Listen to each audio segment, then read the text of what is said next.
welcome to this edition of the Committee of the Whole meeting. We have a delegation that will be with us shortly, but in the meantime, are there any amendments to this agenda? Seeing none.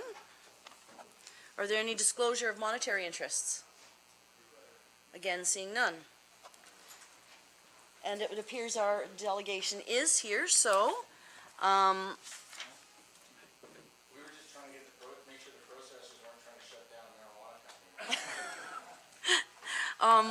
come on in and sit down, Bruce. Let me introduce you. The old water treatment plant's been shuttered for a number of years. And development of this property was going to need the right individual with the right vision and the resources to bring it back to life. So we are very happy to have Bruce Linton, Travis Grimes, and Sean Webster with us today to help share their vision for that property. So please, gentlemen. Wow, this is like going way back. This is where I got to present like the first time. Are you guys sure you like marijuana companies? Put your mic on, Bruce. Thank you for your original answer. So Travis runs construction around the world for us, project management and construction. This site is kind of an irrational site to tackle, but I want to do it. And the reason it's irrational, it's a hard site to build on because it's contaminated, so you can't actually borrow capital. So you got to find a way to build without using other people's money. It's going to require we all work together because we're going to have to move the road in front a little bit so it's straight through and we can actually get a little more space. But good companies usually do something special in the town where they start. And so my thought is that if there were a entity, and we'll show you what it looks like or could look like there, this is going to be kind of the thing we add the most to the town because we've done our jobs and all that kind of stuff, but the core needs something. And that site's amazing, but it, and we have interest in people who would want to do a hotel with us as part of it, but we're going to have to carry the base plate cost. And the process of getting the site ready, probably a year longer than if we built anywhere else. And so we'll just click through. The idea is to acknowledge the river,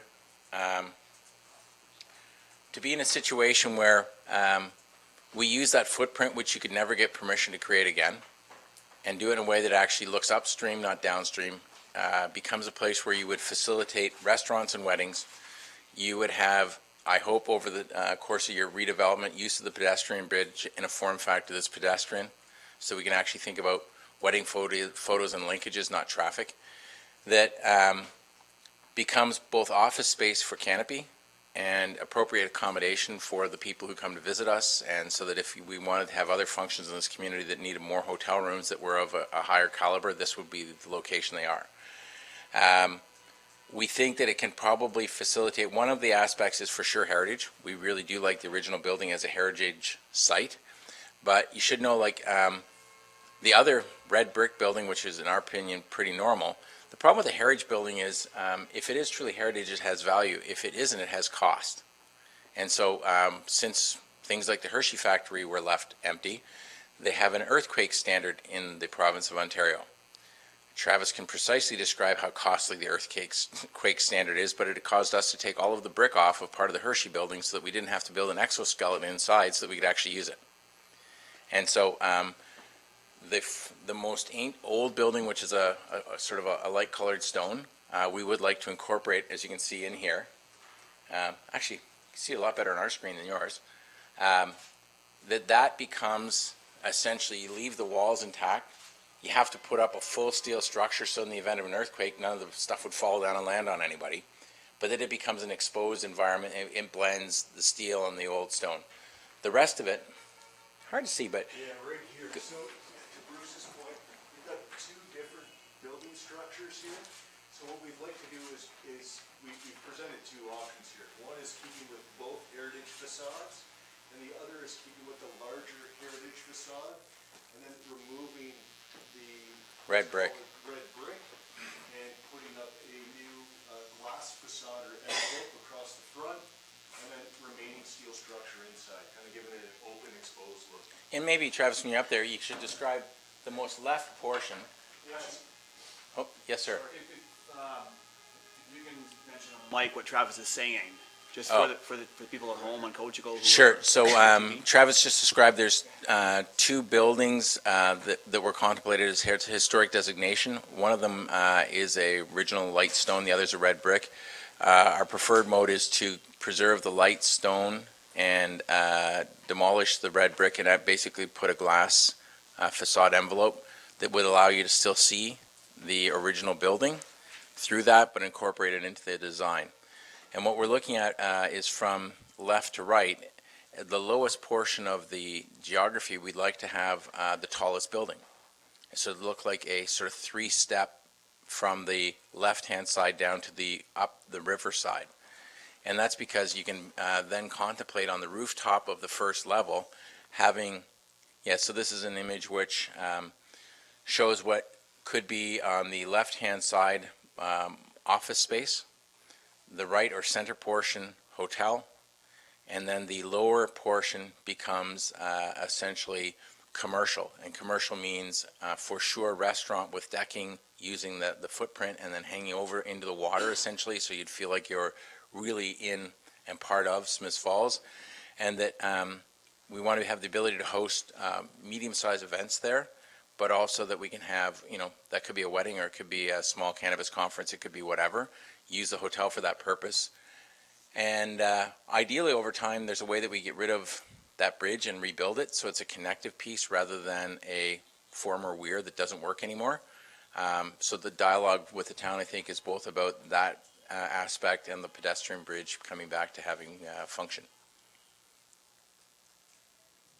I don't know if you, Travis, do you want to comment? Maybe comment, if you could, on some of the interesting challenges of the site and why it takes a little longer and why it's been a bit of a exploring and discovering things we didn't want to know. Yeah, so as Bruce has touched, as Bruce has touched, I just want to go up there and point and show.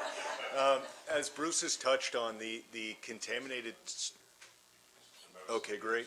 The contaminated soil has become somewhat contentious for us, but also some of the challenges there working with Parks Canada, Rideau Valley Conservation Authority. Based on the extent of restoration we'd have to do, we'd be looking at shutting down the waterway for a period of time, or at least sectioning off a part of the waterway to do foundation work and historic masonry repairs to the foundation. So those have accounted to some of the timeline increases that Bruce has expanded on. We also need to preserve, protect, and then restore the heritage fabric elements of the building, right? Because you want to keep those looking as intact as possible and as original as possible during the rebuild. So that too, just it builds to our overall timelines and overall cost of the project, which is part of the restoration process. Another item which I guess we could scroll down slightly here, is we've talked about as well, which I know we've discussed with both Malcolm and Sean, is the relocation of the water tower over time, associated road and parking lot within the park. So that's something we'd like to discuss further as we go through site plan approval with the town, to get your feedback on changing some of those park elements. Ideally, the road as you come down, you'll notice takes a sharp turn to the left. Straight through is a building of some sort which has a name in town. Ponderosa, maybe? The Ponderosa building should not, I don't think it's a heritage structure, it just looks like a building. Am I wrong? Like it's just an old, I think it's like a cement block or something. Ideally, the road goes straight through that building, and that the water tower eventually disappears, and that when we go straight through, then it allows us a little more frontage, because the road right now comes down and kind of hems us in unnecessarily. Like there's no advantage of its current location. So if we could have that, we have a little bit more depth to work out for the final bottom building, so we're not trying to be contained to the current site. It would just get a little bit bigger. And the water tower, as I mentioned, I suspect it, along with other things, everybody has an opinion. Ours is it's a lovely historic item, and we would prefer to have the space, and we'd love you to put a water tower somewhere over near us. So that would help us have better parking, and parking is going to be a thing for this site. We also know there's further discussion on the further discussion on the bridge, which is, I guess, just south of the weir. And if that becomes a pedestrian walkway or transport traffic over time. So we'd like to get feedback while we're going through site plan proposal on what the master plan vision is there, so that it works with what you guys are intending to do and what we're intending to do as well. And this site's probably 50% more costly than if we I'd didn't build say, here? yeah, pretty close to it, yeah. 40 to 50%, just with the heritage work, the approval process and time frame to go through it, consulting fees, and then the overall build cost here is, we're trying to create a Class A office environment for ourselves and others to come in, as well as finishes that go into a higher-end hotel and event space as well. So, Have you guys had a chance to go through the if this, deck at all? yeah. Yes. If this was your downtown view, I think that is a win on the corner. Well, I think we've been, since the potential to redevelop that space came up, I think 3 or 4 years ago, and you were the chosen proponent for it. I think certainly around this council table, both the previous council and current council has been very much looking forward to seeing what your vision could be. I sort of equate this on a smaller scale possibly, but with the owners of Shopify taking over the Opinican. There Yes. was literally just one person Yeah. who would have had the resources and the passion for it and the appreciation of the history of it, and to turn it into an absolutely world-class place. Yeah. And I see, my own opinion is that Canopy Growth's involvement in this is very similar to that experience. Yeah. That Toby and Fiona have had down there, and what they've brought to that whole end of the country. Oh, it's amazing. And I Yeah. was on the plane with Harley on Monday and Wednesday, and all we talked about were stonemasons, a Pinnacon. We didn't talk any tech at all. Though I think I would shade the price tag of this with the price tag of that any day. Yeah. But it wasn't cheap either. Yeah, no, but it needed it. It did. It's, you know what needed it too? The post office. Yeah. Our big debate is how we're going to take the veil down so that it has the shock effect we want. Many of us here spent many hours across from the pool hall, sitting on what was then the convent steps. So even if you just unveiled that part, there'd be a bunch of... It's coming along. So, the rest of council, do you have any inquiries, questions for Travis or Well, Bruce at this why don't time? we give you the next steps? So you got we're next steps? Next We step. love next steps. So Okay. we're trying to get to the point where we get to a final design with a decent estimated cost. Because Canopy doesn't want to own a hotel. What we want to do is create the platform, become a tenant. And in the context of even that, discussions have begun.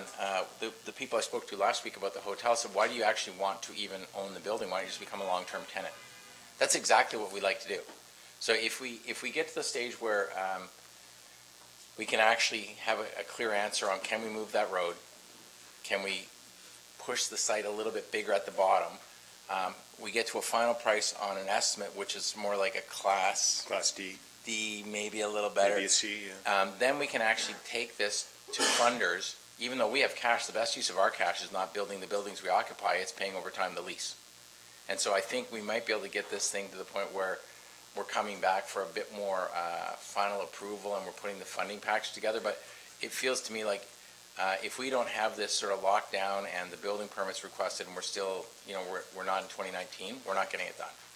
And so I'd like to kind of now move on. It's just been busy, but we need space desperately. So what you're asking for us today is, I think you've stated it, you need from this council, well, staff would supply Yeah. that, but you want from this council, can the road move, can the water tower move? Are those Road the move, two? water tower move. What's our opinion on the weir? Because it's not doing anything. Water is flowing wherever it Yeah. wants, under It's and the around it. leakiest thing around, And then the pedestrian the bridge, Confederation we Bridge. picture that as part of the way that you actually come and do your wedding photos here at Smiths Falls. You're getting a shot up the river. The falls are there. It should be It should be the photo picture of the town. So am I understanding this right, Bruce? So in order to move forward from your concept drawings here, you'd like answers from the town of Smiths Falls on those 4 issues? As well as heritage fabric on Oh, building 3, red as we brick call it, of the building. historical building. Yeah. That's got a significant And cost did you have a impact to us. timeline that you've wanted these answers in? Not today. No, the Okay, guy, it's not well, happening today. your council and staff know us. If they tell us something, it depends where we are, but we're working on this. This is like, we're gonna be back. Have we put the permit in to see about building up at the, Bean building? Not yet. Yeah, so like, we're gonna ask to make a small office tower up at the end of our property at the Bean building. That's not enough space. Like, we need that so that we can live to get to this. That's approximately another 500 desks, and that's just for this coming fiscal year, so fiscal 21. So we'd look to occupy towards the end of 2020.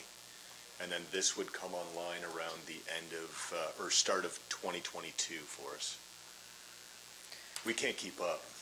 That's the, We're having a difficult time too. I can imagine. So I'll throw it open to my colleagues to see if they have questions, in particular. First, Councillor Brennan. Thank you. Thanks, fellas. Wow. Holy moly. Unbelievable. Can I just clarify the pedestrian bridge? I'm looking at the pictures and the overall view 5, that's over the weir. Is that the pedestrian bridge we're talking about for the wedding floors and that type of thing? No, so Okay. the weir, ideally that weir either gets replaced with a simple bridge or entirely disappears. And what we're talking about is the bridge that looks like an old bridge, a little bit further The upriver. decommissioned bridge. Yeah. Yeah, okay. Okay. So we've put the weir in as though it's been reinstated to a strength and safety that you can use it. Just in the picture, it looks like there's a railing and you could walk across it.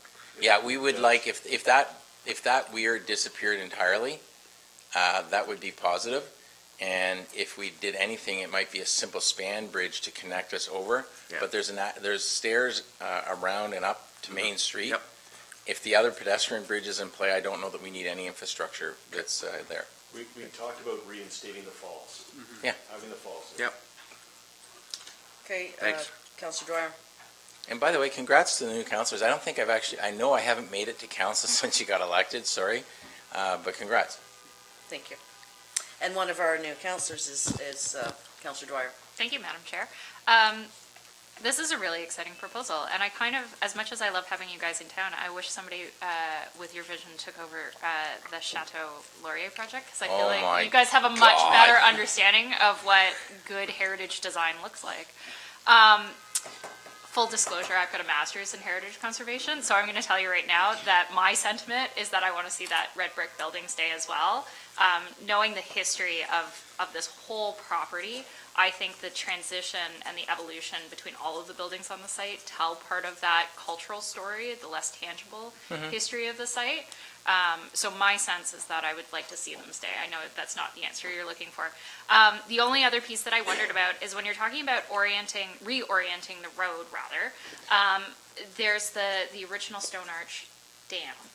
Yeah, we wouldn't go near that. You're not going near that because it falls between where the Yeah. existing driveway is and the water tower right Yeah, now. we'd be below that. Like, if you drive down after council tonight, you'll see exactly where we want to go. Okay. One of the things, I like storyboards inside the historic original one. Yeah. To me, there should be a whole display that is photo imagery, but it's also like the history of how the heck this thing got created. Yeah. Because that's why you don't keep an old building with no story. No. And so, like, even if even if we do get rid of the neighbor, I want to have, I love lobbies that have all that kind of feel. Yeah. So you capture that cultural history. We would commit, like, that we will capture it. I want to actually have, like, more history than we know. Like, part of the reason I love the post office is because it's got a wild history. Yeah. For sure. Okay. Like, well, the fact you were sitting on the steps and it may have been a speakeasy right behind you, or key club, that's pretty cool. Okay, I think that really answers my questions at this point. Timeline on where we proceed from here is probably the biggest one. And I mean, I found it helpful that you clarified that you're not looking for 2 pedestrian bridges, because to me it's redundant to have 2 in such close proximity and then the stairwell coming down from Beckwith. So really your preference is to have Confederation Bridge as pedestrian driveway and the Bye rear bye. gone. Bye Weir. It's a concrete obstruction to Yeah. Smiths Falls that serves zero purpose. Okay. Nope, thanks for clarifying. Counselor Allen? Yeah, you've answered some of my questions because I agree with Councillor Dwyer. I'm also relieved to hear that the original fall, the stone wall, I mean, that's something that I was worried when I looked at the picture originally that was gone. No.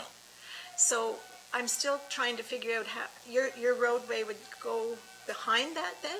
No, so if you turn left onto whatever the street Old is, Mill Road? Old Mill Road, instead of picture driving directly straight through the Ponderosa and that the road runs along So you're there. talking about the Coke plant? Yeah. Okay, so if you go right through Okay. the stone building, that the Yes, and it storage- goes there, but you'll see the stone original dam is still up from that, Oh, is it? Okay, Yeah. so the road would be right below by it. it? Yeah. Oh, I see. So you And- see it up close? Oh as yeah, you you'd go see it. by. You'd be closer. Right now, it's kind of up a hill and in, Yeah, and there's yeah, this yeah. stuff, and it's like that's part of the story for the site. But if we put the road in the right place, then the actual site's way more useful because the road Yeah. comes down for some reason as close as it can, Right. and it was maybe protecting that Ponderosa building. This whole complex came to Municipal Heritage Committee the first year I think I ran. And the idea that we had at that time is that it was actually a complex, or a building that had three different, very distinct time periods, because there are three sections to it. Now, I know you got rid of the front one, but it has a history, and I like the way you're thinking that you could put that sort of history in part of the building that you create. I think it's To got show to be people. captured there. It may be, even if we took elements of that brick and you internally created something, it's just, I had no idea how costly the earthquake code is. And then you end up with a stupid building because you got basically a steel skeleton Yeah. inside it, so it doesn't fall on you, but you kept it for what reason? Like, Is that just because it's near water? no, Is that- The seismic code for this general area requires tiebacks for a lot of the masonry. So we would have to build a steel structure within it and then put brick ties in to tie back to all the existing masonry. So you would have an envelope look on the outside, but the inside you would have a whole bunch of ties. What we'd like to do is try to create an exposed steel structure inside that complements the yellow brick building beside it.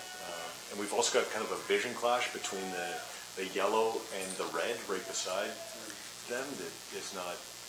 yeah. I'm not sure that when they were building them, they thought it was anything other than a water processing facility, you know what I mean? But I do get the history. I love the fact that there was power generation there. And stuff like that, we should tie it in, but Potentially, maybe there's a feature wall we could build inside, or work together to come up with a solution that is cost-effective and timely and suits the needs of the Heritage Council as well. I've worked on many heritage Yeah. projects, so background from PCL before coming to us, working on Parliament Hill and the restoration was your I job worked for. at West Block for numerous years before that, Victoria Memorial Museum behind the police, the police station in Ottawa, so I spent 12 years in heritage restoration before taking on the build here in Smiths Falls and abroad. Mayor Panko, you had comment or question? Just questions, comments. Great to see it come to council, and I think it's one of those examples of it's great things come for those who wait, and we've been anxiously looking forward to this for probably close to a year now, and understanding I guess you guys have a million things going on. But I think it's not just the impact of the site. I think you mentioned there'd be a couple hundred people probably working in that building. Yep. Supporting our downtown businesses, probably stimulating more growth well beyond this footprint in the campus. Great use of the space. We've all talked about the need for more hotel space in town and conference space. So it certainly fits with anything I could have ever, well beyond my imagination and hopes and dreams of this place. The old mill, I guess that's something logistically our staff will look at. I know we've got a storm scepter somewhere in the ground there, but these are all factors that can be looked at and addressed. And the water tower, again, it's one of these things that there's some sentimental attachment to it, but from a practical standpoint, I can't imagine people on the sixth floor of this building want to look out at a steel structure right across from them, and if we keep it, we gotta maintain it, but we'll have the discussion more on another day. So it'd be wrong for me to joke my idea. I said your maintenance would be very high because I'll be out there each night trying to cut the legs out on it. Is that incriminating in any way to myself? No, it's all on camera. And I love the idea of removing the weir and bringing back the falls, and restoring the falls Yeah. in town, right? It's not a practical structure today, and again, it needs rehabilitation if it's gonna be maintained, so. Well, if you can use this occasion to get the NCC to finish the restoration of the foundation on the not used building, nobody can occupy that for a spa or anything until they actually put the money in to finish the foundational work that's at the front end of the river. Like, to me, when things get complicated, they get done. But then if that got done, when we're doing what we want, if we wanted to actually create a spa or an adjacent thing, it's right there, and you can spend the money and get in versus capital on putting a foundation under a federal government building. Well, because they're shutting the water off for a period of time, might be the time for them. Well, to but if they, do some work, eh? anyhow, I just put it in there because I think what we should do is seize the opportunity to take the weir out, fix up the foundation, get the bridge done, deal with the road, put the tower down, and all of a sudden we're in a situation where this is like the cleaned up corner of everything. And will lead to more, and you think of employment opportunities, so we've got people working there, people working in hotel and restaurant and maintenance, and so it's just, again, from an economic And development standpoint. council may not know, we have, how many floors in Canada? 4, 5? 4 floors, but soon to be 5 with across the street. And now we're looking to swap out of those to take over with the Mitel building. I would sooner have more space in this town, and most of the people who are stuck working there would sooner come here a lot of the time. So it's not that we have to find people to be here, it's that a lot of them are in the wrong spot because they're actually available office space. Well, this is a big priority for us, and we will make sure we do expedite this as quickly as we can to go through the process. Councilor McGuire. Great, thank you very much for coming. It's awesome to see the conference center, the hotel, everything coming together, because at my age, a lot of my friends are getting married. They're going to neighboring towns to find a venue that's suitable for them. So now I guess I'll have to get an online dating profile set up. And You got Get till on that. 2022. I'm on the Heritage Committee, so obviously, I love that red brick facade. The story of that building is that Adam Foster came here in the 1850s. He started developing that property, and he brought water to the people of Smith Falls. The bricks of that building came from Montague. They're soft clay. They were pressed by local craftsmen and fired and put up. And I'm wondering if there's opportunities to work with the Community Improvement Plan that offers grants and tax abatement options to maybe look at the cost of that and how we could work with you guys as a town to preserve some of that facade and still make it a good project for everyone. We could work with you on that. Like, if people really love the front, we protect some of that, but clear out the rest on the side and the back so that we can actually work in a structure that we can make. You want to be able to get commercial value out of it. The front facade, I'm probably as emotionally attached to that as how you park here. Like, I really just, it is what it is. We're not going to get a big fight over it, but it would be nice if there was a way to make it less costly to us. Okay. You know what I mean? Like, it's, Yeah. I really kind of makes me believe then I can wear red clothes with yellow clothes and they look good together. So I don't know. Councilor McKenna. Thanks very much for the presentation, and like Councillor Brennan, I'm very impressed with the product you brought forward. And I know, I'm no expert, but I know there's a lot of complications with this one, and you started out by saying that. Moving roads and infrastructure and changing weirs, and this is substantial. Yep. And if it was anybody else, because I've watched what you've done over the last few years, I would say this is unrealistic. I don't think it's doable. But I think because it's you guys, I think this is a very complex initiative. Yep. And so, but if it was anybody else, I'm not sure I would have real concerns. But I'm with you guys on this one, and I'm committed to working with my colleagues to see how we bring this to fruition, within the next 3 or 4 years. Yeah. No, I appreciate it. And I was worried to come here because I have reputational risk to try this. If I didn't try it, it couldn't fail. Right? Yeah. And we know exactly what we're doing on the other stuff. This is risk for us too, because this is a ridiculous site. It's got, just dump all the stuff there to call it fill. The reason the other dam is still visible because this was a silty pit they filled up. So it's a tough site. It's really costly, but it's the right thing to do. So like, you know, take our word, we intend to, but there's no slam dunk on this sucker. That's why it's complicated. Cool. I was going back. My favorite view is the one from the bridge. You know that? The one that I had up where it's the view from the bridge and you're looking, that right there. This one now. No, go up. That one.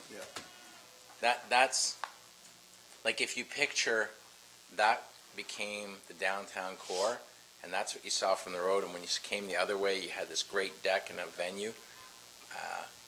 This kind of says, hey, town's alive. It's happening. Okay. Well, any other? Okay. So, I think we're all a little gobsmacked too.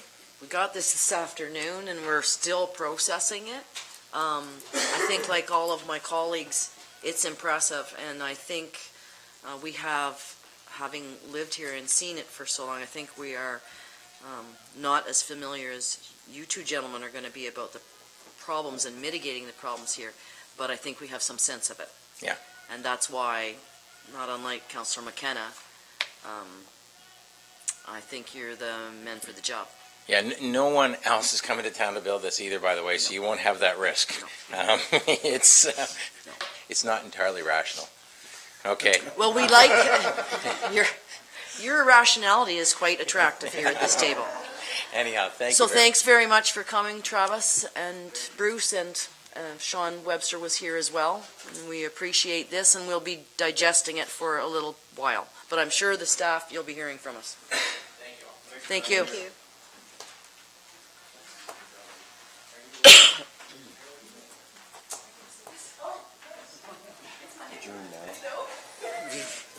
Wow. Can we turn the lights up again, please?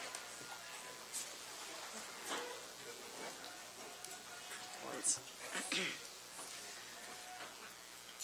So again, that's all good news, and now we're back to normal. There are no adoption of minutes this meeting. CAO and director's reports if you have them. Yes, we have several, and the person to follow that act is Art.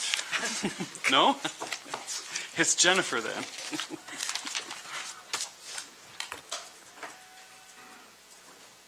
I don't know how you follow that act. Just a couple of thank you notes tonight. I just wanted to take an opportunity to thank the group of local volunteers that put together the Rise Yoga and Wellness Festival last weekend. I see Becky has snuck out, but even with the bad weather, we had a nice turnout and a really organized day. And so hats off to Alexis Officer of Art and Science Physio, Emily Dixon of Serendipity Spa Yoga, Jennifer Brazeau of Optimum Health Clinic, Jared Lee, Josie Whitmore, Jackie Stanzel, Lorraine Allen, thank you, and Becky Allen. And it was a great first year. And then this past weekend was the 40th anniversary of the Smiths Falls Triathlon, so I just wanted to mention that. The original event was organized by local teenagers Andrew Comstock and Bernard Merkley, who happens to be the brother of local realtor Pauline Onger. And so there was much celebration this weekend in the 40th anniversary. Bernard's brother Peter completed the triathlon, and Bernie's niece Jen Onger Ritchie acted as MC. So we were a proud sponsor, and I've brought you back some buffs from the event. And then just a few things happening this coming weekend. The Heritage Walking Tour launches this weekend, 10 a.m. from the Welcome Center. The Rito Roundtable Swale Tours at the Detached Locks starts this Saturday, and there'll be several tours going out. And then it's opening night of Clockwork Mysteries, our new local illusionists, and that's at 7:30 p.m. on Saturday night at the Station Theatre. Lots of tourism activities. First, Councillor Brennan. Thank you, great report and lots happening. Can you describe the use of the buff? Well, that's why I was hoping Becky was still here, but you put it around your neck. Come on. I saw Becky wear it around her ponytail. In running, you put it on as a hat. As a hat.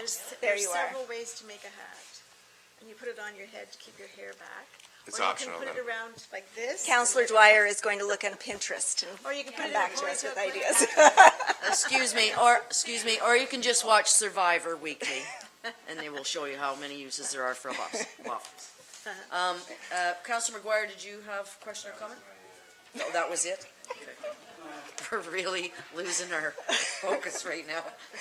Councilor Allen? I just want to, while you're here, compliment your group on the signage, that entering the town, that having the old original lock as part of it is phenomenal.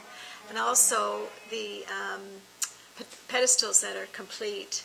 I would really tell people, if you haven't done a walk, just to admire them. They're beautiful, really well done, so hats off to the economic development. And you'll note that we're still playing with solar lighting on our entrance signs, so they're not quite complete, but we have made one correction. We left one of the service clubs off, and so it's my understanding that that is being repaired this week, so thank you. Any other questions of Ms. Miller? No? Thank you. Anyone else? Troy? Director Dunlop?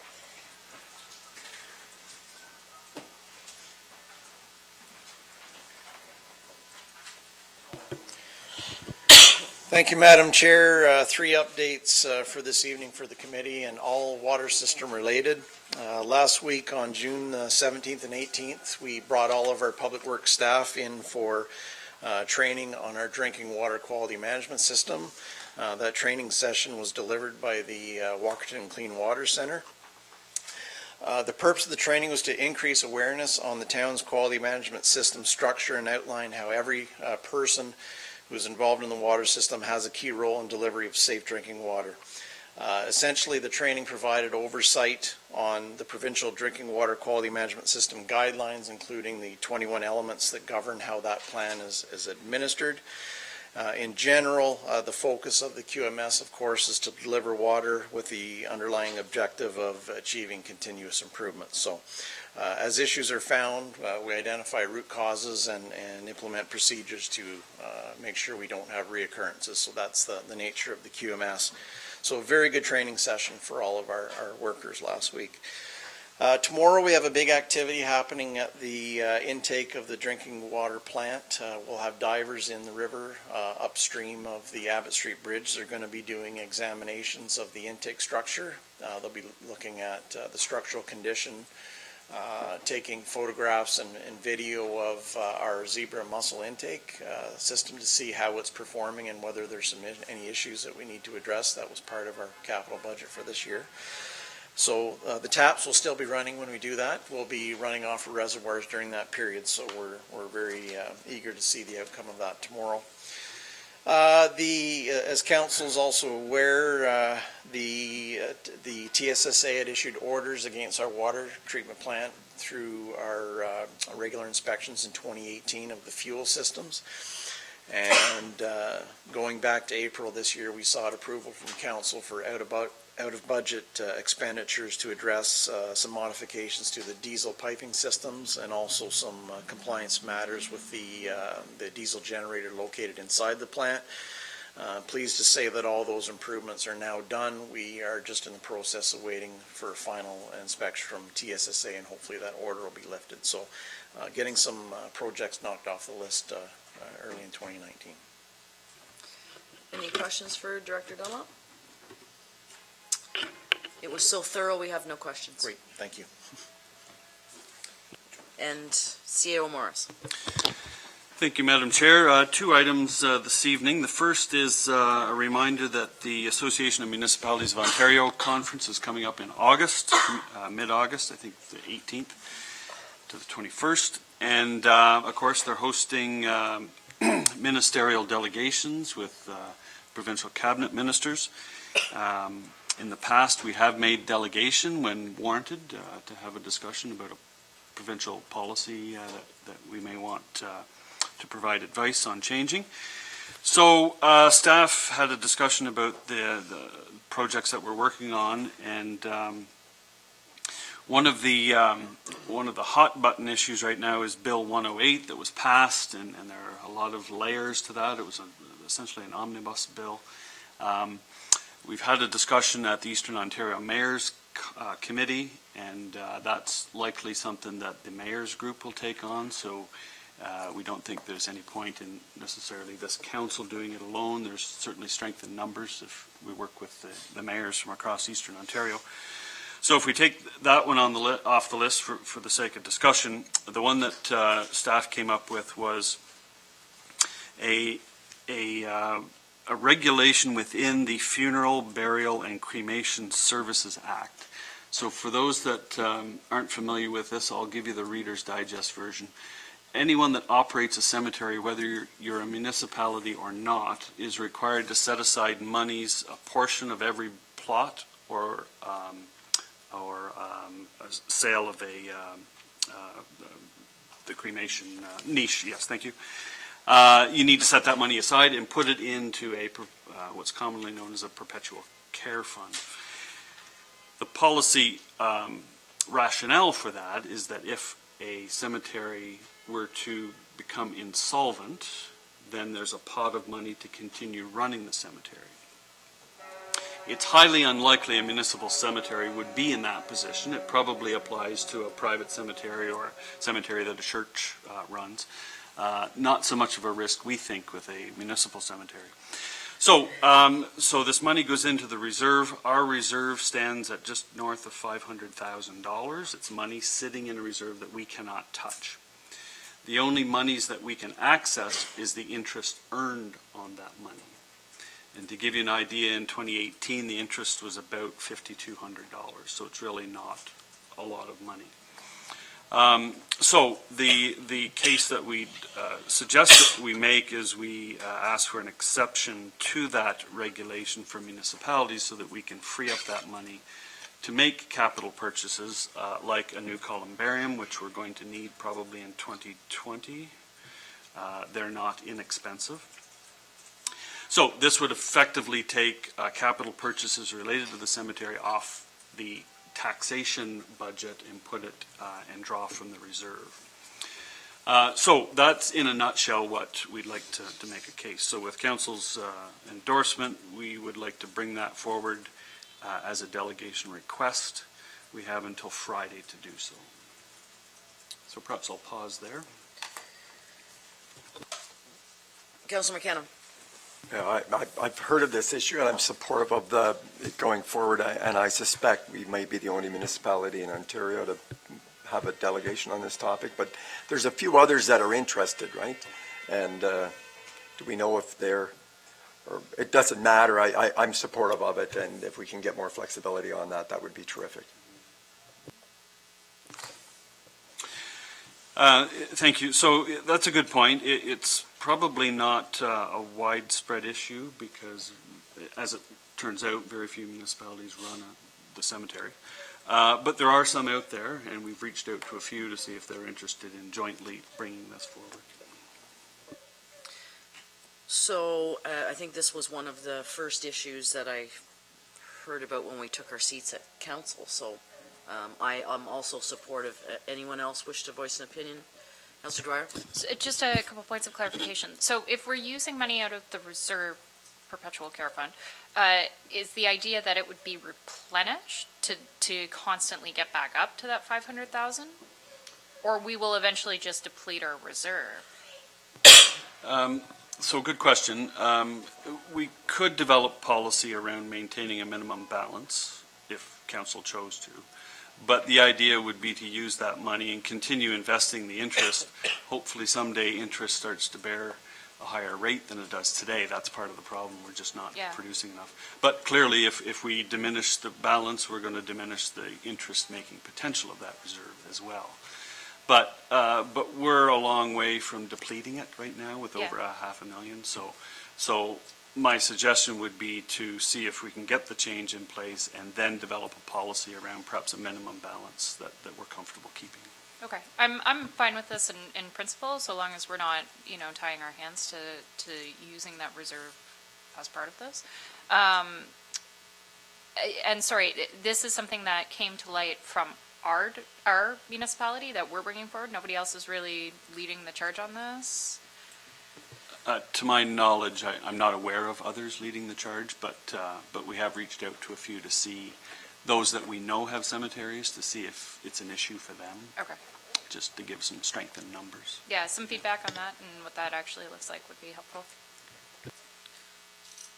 I think the issue when I first heard it was that we have $500,000 that can't earn interest fast enough.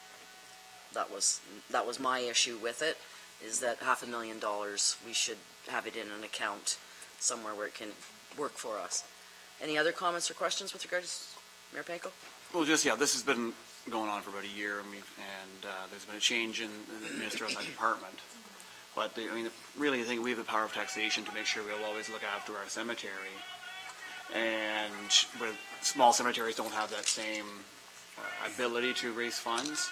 And if we can use this money to buy a columbarium as an example, that will more than replenish what we've taken out, because it's the principle of being able to use that money instead of taxpayers' money for the same purpose of supporting the cemetery and its future growth. Any other comments, Councillor Brennan? No, not on this, but that's a good delegation to take forward.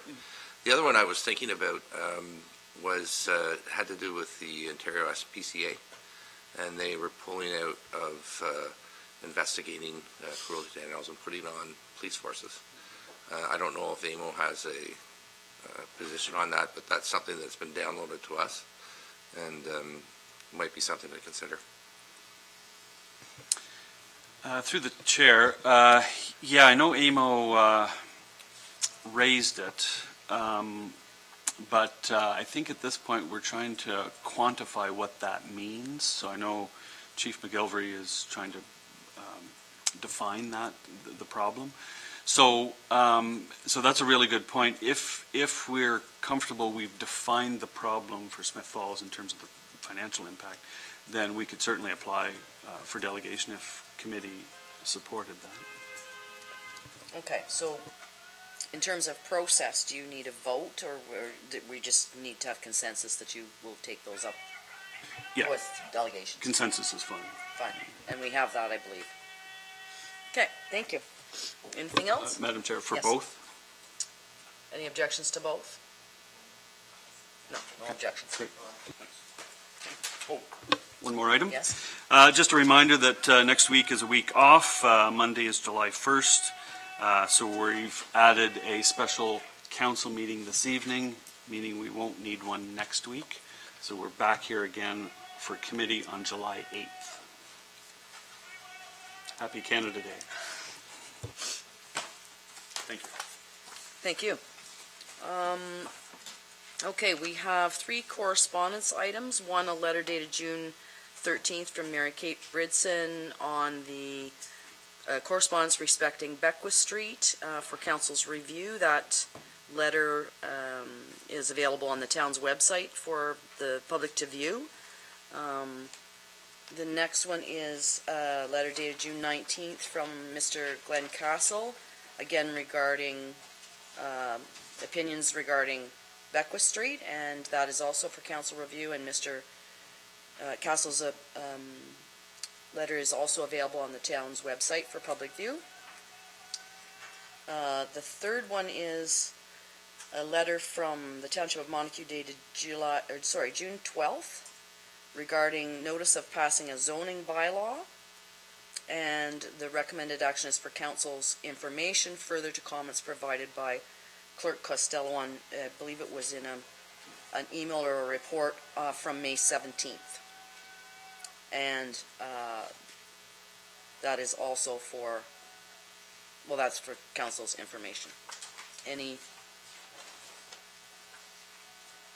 Then we need to have a motion to move in camera. So moved by Councillor Dwyer.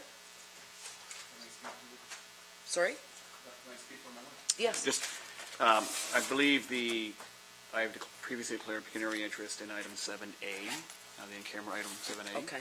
So I will declare a potential interest in this, will not participate, but I will be participating in item B and C. Okay.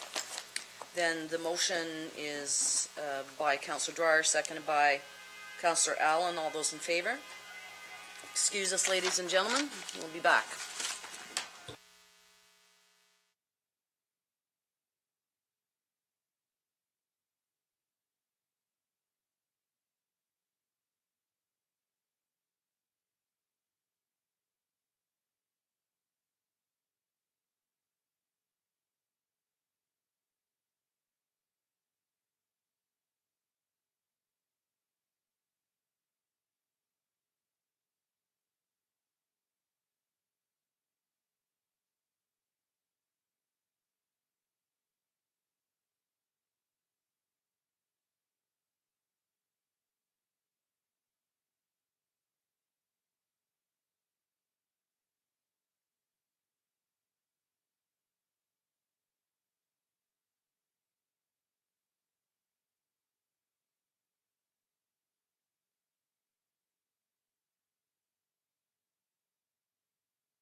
say something about Yeah.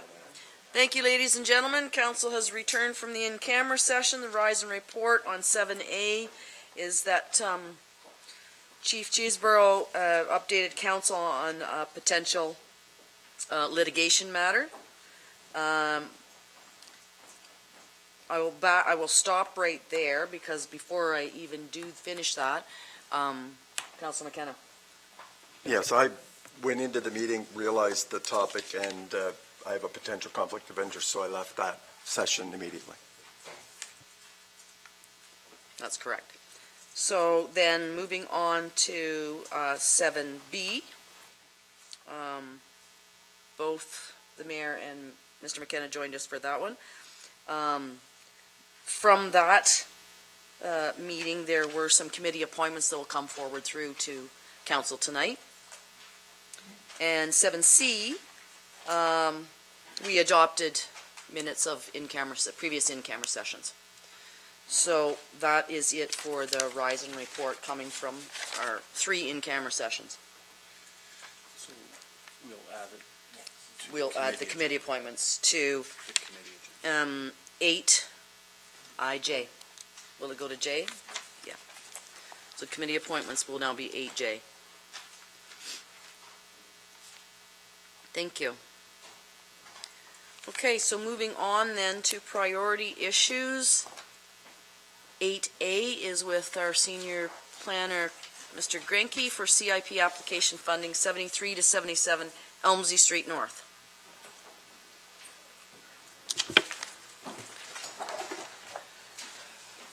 Thank you, Madam Chair. I'm bringing forward a funding recommendation from the Community Improvement Plan Evaluation Committee for a funding grant for property owned by Kate Ryan at 73 to 77 Elmsey Street.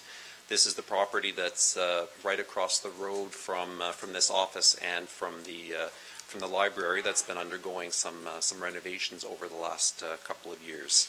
So there was a zoning and official plan amendments were approved and finalized in 2018, rezoning the lands to accommodate ground floor residential, which normally would not have been allowed in the C1 commercial zone there, and also a site plan agreement was approved by council to address some of the functional elements of that. So the community improvement plan certainly is intended to fund property enhancements that are deemed to be of the in the municipal interest and guide development to compliance with the downtown revitalization master plan. So this is a project, of course, that takes in. It was a large-scale project and possibly more expensive than what the proponent was looking for and or anticipating. And at this point, the committee approved or supported funding under Program 1 to accommodate stone and cement board siding facade treatment along the frontage of Elmsey Street. So that would replace the old vinyl siding that was part of the previous commercial life. So they're planning on retaining the brickwork on the upper level. So there were a few of the restoration details that at the time of the complete application and to this date aren't finalized. However, the committee felt it was appropriate to support the facade improvement, recognizing that it is better than what was there before, and they're confident that Ms. Ryan will complete the project in an attractive and good quality standpoint. So it's the CIP committee's recommendation that council adopts a bylaw and approves full funding under Program 1 for the facade improvements, subject to a condition to remove the backlit signs that are at the corner of Elmsey and Daniel, as those are not generally consistent with the downtown design guidelines. Thank you. Any questions, comments from council? Mayor Panko? Yeah, I support the recommendation by staff and the committee, and this is a prominent building. It's across from our library. It's adjacent to our kitty corner to our municipal complex. It's, while not a heritage building, I guess it's a lot of heritage elements to it. So Nice to see the revitalization and I guess certainly the creation of, 15 total residential units? 13. I 13, believe. okay. So, yeah, I'll support the recommendation. Councilor McGuire? This application is an interesting one. It's a great project. It's got lots of residential development happening. At the committee level, I didn't support this application as presented because I felt that it didn't have enough of the bells and whistles of the community improvement plan to justify a max spending of $10,000. Although the stone and the lower facade treatment is going to represent an improvement, things that are missing would include a lot of the heritage features of the building, or a lot of the original features of the building aren't guaranteed to be preserved as presented. So I think it's an improvement. I think the CIP can do better. And that's my... Thank you. Councilor Dwyer? Thanks. Carl, I have a couple questions that were not clear when I read the report. One was, how much of the funds, you note on page 2 that the total cost of the project would be about $750,000. How much of that was dedicated to the exterior facade that the grant is being asked for? So there's roughly a $40,000. There are two quotes that she provided. One was a little over $40,000. One was a little under $40,000 for the facade work. There's certainly a lot of other exterior work, especially towards the rear, that would not be CIP program eligible since Okay. it's not public facing. And that $40,000 was just for the stone and siding. It did not include the windows, the front landings, although I don't believe there are front landings on those doors now, the new doors, any of that. The other question I have, the facade that you can see when you're parked at the intersection on Elmsley Street headed south is extremely visible. What's the proposed treatment like on that facade? Is this, This is between this property and the gas station. There's a vacant lot. So what is the applicant proposing to do on that facade? Just, excuse me, just let Councilor, let Senior Carl? Planner Granke. through the Explain. chair, I'm going through the paperwork right now to find that. I have Lorraine and then Chris, or sorry. Sorry, and I have more questions. Yeah, I knew you would. It's the treatment's going to be siding because we did discuss the possibility of having a mural or having the stone extend, but the plan right now is to keep siding on that, as can be seen, I think, on page page 7 of 13 of the package. So the natural clay plastic siding board. Okay, Okay. Councilor Allen and then back to Councilor Dwyer. I was just going to say, I think it was cement block. Because I was wondering that as well. But you've answered the question. It's going to be siding of some sort? Like aluminum siding? Councilor Dwyer. Okay. Thanks, Carl. I think Chris has answered my question. I do have a little bit of reservation making a decision on this without having all of the detailed answers about what the facade is going to look like. Your report notes that details like outdoor lighting, roof line molding, and the fascia are not confirmed, and they're still not confirmed. In the future, I would like to think that we maybe hold back on that until we actually know what it's going to look like, because sometimes those are integral pieces that really kind of set the stage for what this whole building looks like. Given the building's current state, and I know that Ms. Ryan has been working on this for probably upwards of 3 years, I would like to see us support it.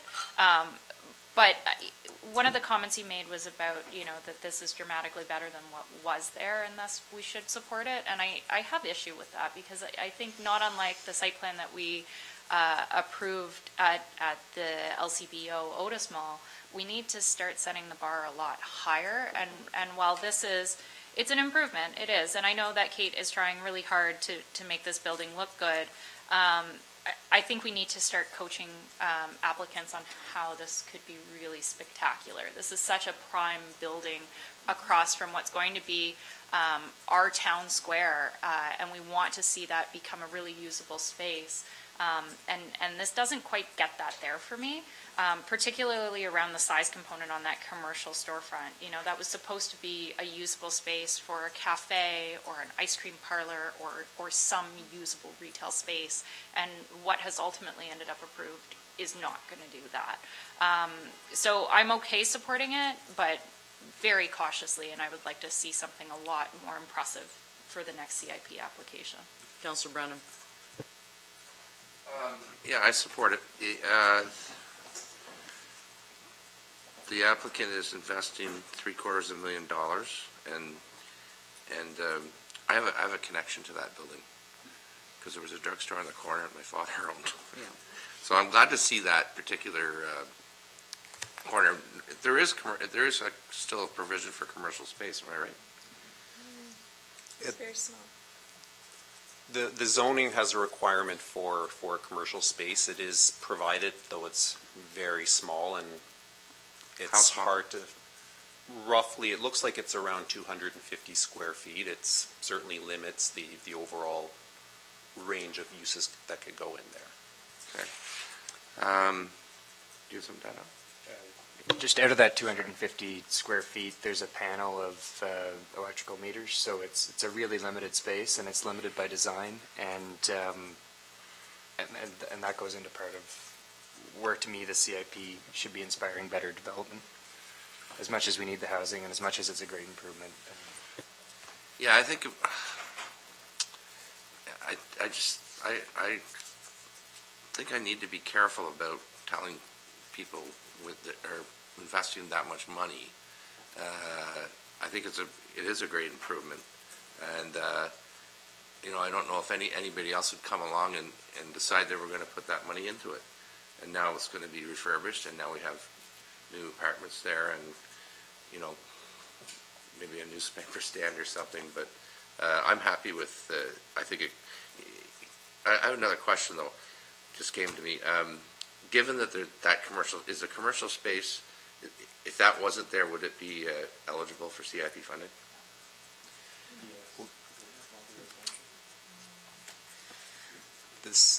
Let's address the questions to the planner, please. The CIP does allow funding for multiple residential development. However, it's important to note, certainly from the decision maker's perspective, what the overall target should be, and certainly it's ultimately up to council on the recommendation of the CIP evaluation committee whether a multi-residential development, for instance, is the ultimate priority for what we would be looking for, and certainly what sort of design do we want in exchange for that funding. Okay, through the chair, I'll just follow up one more time. So that, if there was no commercial there, it still may qualify under the CIP, but that's under a defined area. Am I correct? Like the downtown area. So someone on Maple Avenue may say, well, what about my siding? Just saying. I mean, you got to be careful with that stuff. But anyway, I've got a sentimental connection to it, and I'm happy with it. Councillor McKenna.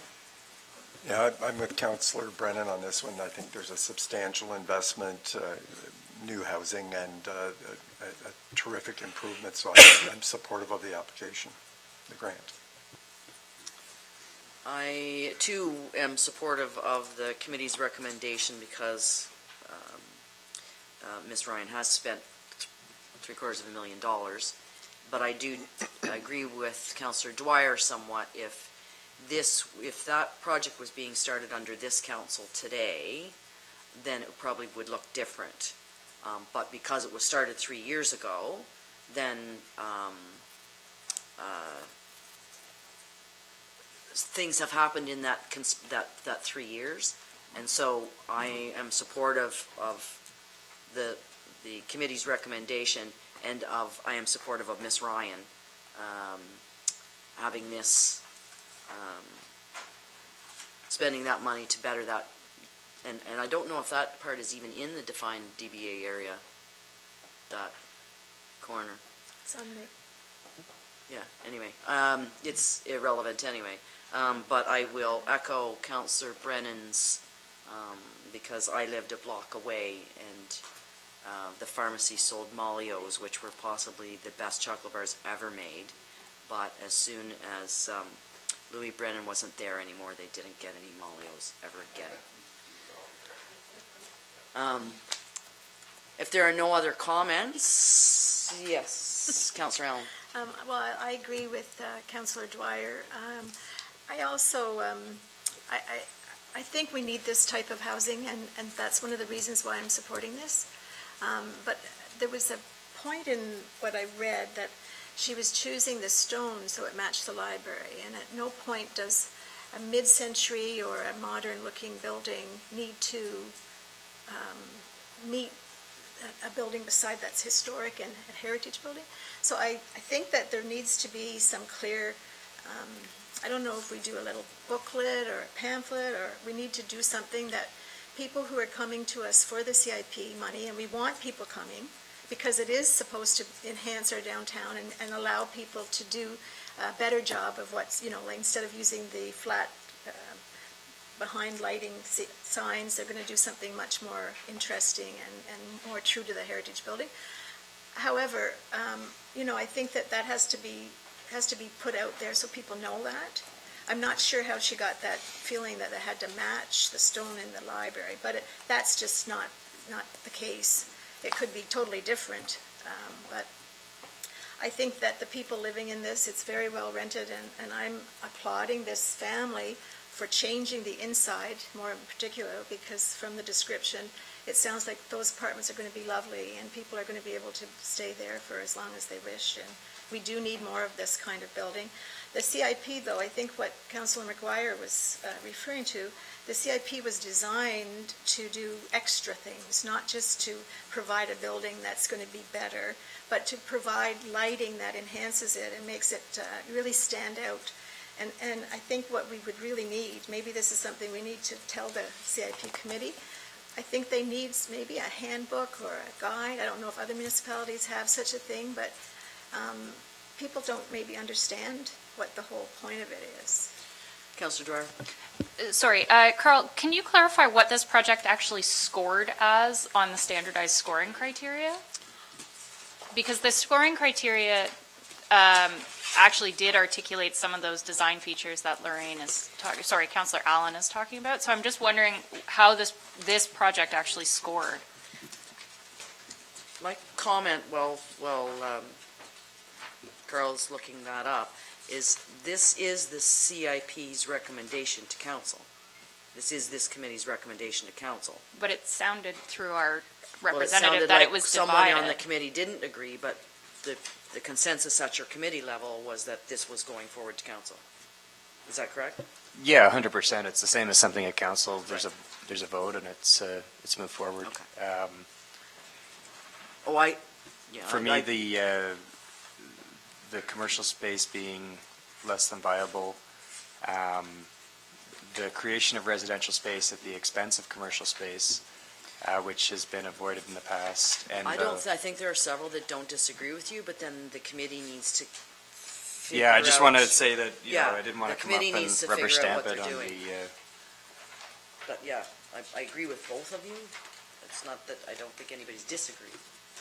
But the committee level needs to make sure that they have done all, I guess, what Councillor Brent or Councillor Allen suggested. And how are you making out there, Councillor Hurley? Cheers. If Senior Carl's on planner. the spot, maybe we could just ask for Yeah. some follow-up. Yes, if you could follow up with us afterwards, Carol, that's fine. We can, I don't think I think the consensus was that we are moving forward with this recommendation by the CIP. Again, there are some reservations, but I believe that the application for this is moving forward. And you will need to write that up as a resolution, a bylaw. Okay, bylaw tonight, and you'll be writing that up as we're doing this. Perfect. Thank you, Carl, because you may as well stay there, because I think you are 8B as well, which is the site plan control bylaw report.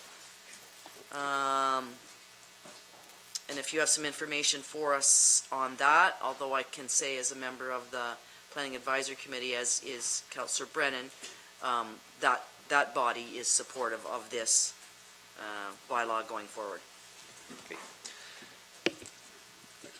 Thank you. So for this meeting for Committee of the Whole, I'm presenting a draft site plan bylaw that's intended to replace the 2007 document that we have and better align it with our current official plan. So as Council knows, site plan control is a planning tool complementary to zoning that implements the various sections of the official plan that speak to design, compatibility, safety, connectivity, and address matters that are not possible or practical to deal with through zoning. So a site plan process, of course, is very site-specific and can look at the placement of buildings and structures, the appearance of building facades, access, internal circulation, landscaping, and many other items that predicate the form and function of a site. So at this stage, we have a draft site plan before you, and staff are seeking Council's direction on a number of items that will help inform our next steps. So as Councillor Alford mentioned, this was reviewed by the Planning Advisory Committee, and certainly as Council looking at the bylaw, it's important too that we're all comfortable with what's in there. So what we're trying to do with the new site plan control bylaw is clarify when the process is triggered and also find ways to improve the efficiency and speed of the process, especially for smaller projects. One way that we propose to do that is to seek delegated authority for staff to approve certain minor projects. The key question for Council to consider is what is minor, and more importantly, what would you like to retain the ultimate approval authority on, the way that Council now reviews and approves all site plans. So the draft bylaw opens with suggested criteria for that which is considered minor, and it outlines multi-residential units with 20 or less, new non-residential development of less than 200 square meters, land use changes that require 5 more on-site parking spaces, temporary uses, and drive-through restaurants.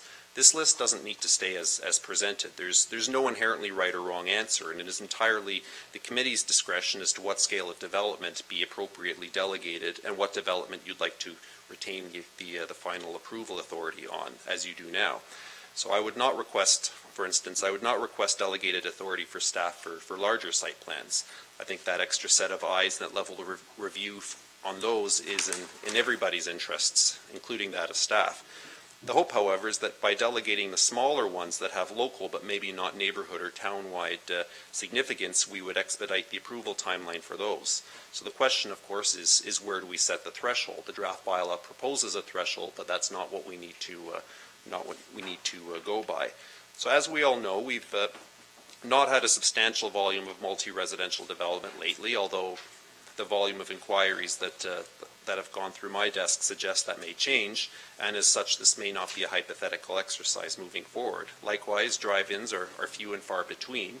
However, we did recently approve one on Lombard Street, so I certainly invite Council's direction as to how you want to proceed on the question of delegation and that threshold. And certainly I had a conversation with the councillor earlier today about that, and it was definitely a number of some good considerations here for Council and how you want to see this. The official plan gives us the authority to request site plan control applications, and the OP spells out a broader picture of what we want to see in the process. The OP also gives us the authority to exempt certain classes of development for site plan approval, and the bylaw proposes to do that for most 1, 2, and 3 unit residential development, most of them, and minor additions to non-residential uses. The plan, throughout the document, also specifically mandates site plan control to address some limited classes of development such as waterfront and drive-throughs. There are also several sections of the bylaw that are inserted to clarify the town's intent and also formalize a number of practices that have been in place for a while. These include securities, right of entry, lapsing of agreement, and registration on title. These are generally operational matters, and it is discretionary whether they go into the bylaw. I've seen bylaws with them, I've seen bylaws without them. On one hand, they provide the clear municipal expectation for certain things, like security, and that's why they're prescribed. However, Council also has the option to remove or reword provisions to allow a little bit of flexibility if and when that might be warranted. So while this technical document has not been sent for legal review, that's an option as well for Council's consideration if Council would like to have a closer look at, if there's some points there that you'd like to have a closer look at. So a site plan bylaw is an important technical document that guides an important planning process, and in the opinion of staff, it's due for a refresh. It's not a time-sensitive piece. We don't have a deadline by which we need a new site plan control bylaw, so I'm certainly very happy to take council's direction and work on what you'd like me to work on, but I propose this as a point for discussion, and I welcome council's feedback on the next steps. Thank you. Councillor Brennan. Thanks, Carl, and I call it planner speak. My colleague here speaks it too, and it's largely technical in nature, and there's a lot to take in and stuff. But the bottom line, I think, with this is we want to make it easier for people to do stuff that they, that not necessarily. So, for example, when I started on the community adjustment, my first term, there was a plan for someone that they were going to put a porch on their house, and it came to community adjustment, and there was great debate and stuff. And to my mind, the poor guy just wanted to put a porch on the front of his house, and the question was, is it too close to the street? It really wasn't reasonable. So those types of things, I'm comfortable with staff going ahead and just looking at it and getting it done, because it had to go to council after that. So that it takes steps to do simple things. For the big things that we talk about,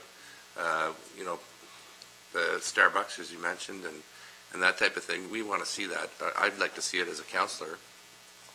But you can correct me if I'm wrong. That's sort of the message here.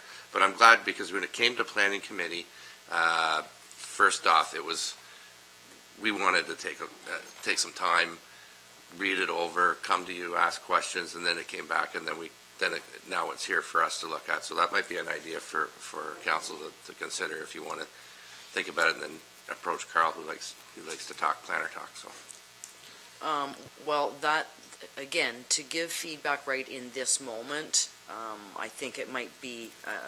I like Councillor Brennan's suggestion that people forward their thoughts, so that Carl can put it all together in one document, much as he did at the planning advisory. We all commented. He absorbed those comments and then brought it back.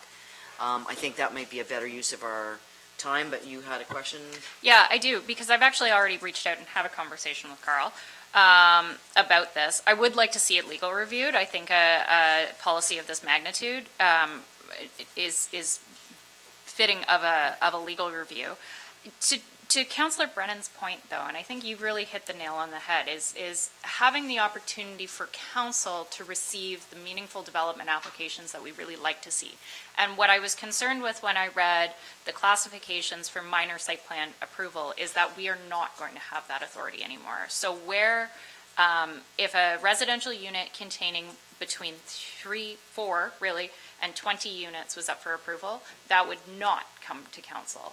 I think it's probably appropriate to delegate approval authority for something that's more popular in town, so say a quadplex, of which there are many. But when you start getting into 12, 15, 20 unit buildings, that's something that does have a real meaningful impact in the local community, because it's not quite contextually fitting.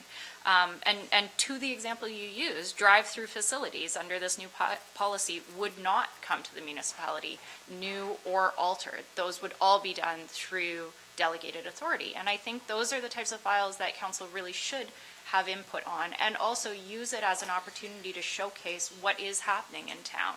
So my sense is that, yes, having delegated authority for certain applications is 100% appropriate. It's something that most municipalities now do to expedite the approval process. But I think we want to be careful about the nature of the delegations that we're giving and setting appropriate thresholds. And Carl had recommended that maybe 4 was the upper unit count on what would be reasonable for delegation. And I think that's probably true. There are lots of examples in town of 4-unit buildings, and putting another one in would not raise ire within anybody in the community. But if you're going to build a 12-unit building, that's something that I think council deserves to see. One of the other delegations that I had concerns with, but I think it's more or less just a typo, it's number 4, and it reads about the erection or addition of a building requiring more than 5 parking spaces or loading zones. So anything that generated more than 5 parking spaces would be delegated, and anything under that would go to council. And I think what you actually mean is the reverse. I would think so, yes. Yeah, okay. But I would like to think that we'd get legal review on this, and the only point of clarification I had is that the bylaw speaks to the need for pre-consultation on an application, which I think is vital. But I wondered if you could articulate what that actually means. Is it that you're looking to sign off on an application of the package presented, or that you're simply checking a box pending a teleconference? Like, are you agreeing in principle to the site plan that's being submitted at pre-consultation, and that's the expectation? Or is it simply that you've done a pre-consultation prior to submission? Through the chair, I think it would be inappropriate for staff to commit to supporting a site plan concept at that initial stage, but when I do pre-consultation, what I look for is just getting a sense from my colleagues and other agencies such as RVCA, what do you need, what are the critical interests that you want to see reflected in this site plan, and then that can happen either via email or preferably in person if we can, and then the application is filed at that point, and then the site plan and supporting documents are forwarded off to the agencies as part of the initial review. Okay, so I think some clarity around that point would be helpful, but otherwise, just redefining what indeed is actually appropriately minor for the context of town versus not. And that's where I'm hoping maybe we collectively could decide what that looks like. Well, Councillor Brennan has said it, we do want to streamline this as much as possible, keeping in mind what your objections or concerns are, but they may not be all the same, and I think we've already talked about the fact that if we could give the input, you may have had a conversation with Carl earlier today, and you've just had another one, and so maybe everybody else, whatever their concerns are, if they could forward those to Carl so that you can bring it back as one report, rather than discuss it all right now. I just have concerns that's occurring and that we may not have the ability collectively to have open dialogue about it. I mean, the CIP conversation that we just had kind of built on a dialogue amongst ourselves. Well, we just lose that. The dialogue, do you want to speak to that, Jay? No, I mean, you just made some great points, and all I was saying was, when I looked at this, I mean, we got this late last week, so I don't know if everybody's, it took about 4 readings of me before, and I had only read it maybe once or twice when we had our meeting, and we just decided, we talked about it for a while, and then could we defer this and then come back at it after we can, ask questions, read it some more, and that sort of thing. So that's all I was suggesting, that, we can just bring this up again. I'd like to hear what everybody's got to say if they have comments right now. Okay, so And then- you are looking for answers from council tonight on the thresholds for some of these issues. So, yes?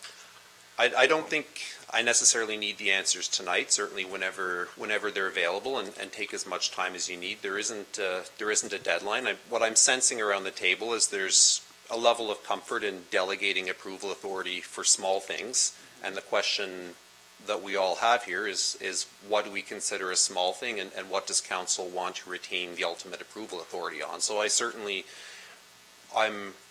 if you have comments within the next week or a couple of weeks, I'd be happy to receive them and build that into a report, or if you wanted to give that direction tonight. But I think at this point, the key thing I'm looking for direction on is what's the overall sort of scale or threshold of development that you would like to retain the ultimate approval So authority. 4 units, 6 units, 20 units, 12 units, you want a number. Is that what I hear you saying, Councillor Dwyer? No. You're the planner, so it will take I the think lay what people our longer to catch up to director this of planning, conversation. I think what our senior planner is alluding to is that he's looking for a reasonable threshold about what type and style of development we're extending authority to. So not necessarily a unit count, but if we're going to say low-density development is delegated, and Carl can figure out what that looks like and set a number to it, versus medium and high-density developments. And I would suggest that, given the context of the neighborhood that we live in, anything when you get into excesses of medium and high density are going to be rare within our landscape. And that would be something that I think we as council would probably benefit from seeing and being part of, as would the Planning Advisory Committee. Comments? Councillor McKenna, you asked for time. Thanks, Carl. I'm interested in enhancing the delegation of authority. You're working within a regime and a framework under, all sorts of regulations already. It's not that it's just you out there doing something without council direction. So you've already got a policy framework and supervisors and legislation and license. And so I'm comfortable maximizing the delegation that we can find whenever we get to that point. Where I'm interested in is, where are the pressure points, where are the delays in our systems, and is it related to this? And so I would, rather than the size, is what, depending on the project itself, what is it that's causing, let's say, undue either expense or delay, and focusing on how we can delegate, and through delegation, will that improve that? If it doesn't, because of, for whatever reasons, then, so I'm interested in also knowing, like, where's the pressure that you feel or that developers are feeling, or the guy who's trying to put his porch on. If those are the issues, then let's delegate appropriately. And I'm not ready to talk about a figure tonight, but it's, just wanted to say that you're working within a regime that we're protected in many ways, and council is the last stop, I guess, on some of that. And certainly a delegated authority would not leave it all up to me. There would still be the internal review where I'd review with Public Works, I'd review with RVCA or any other agencies as may be needed at this point.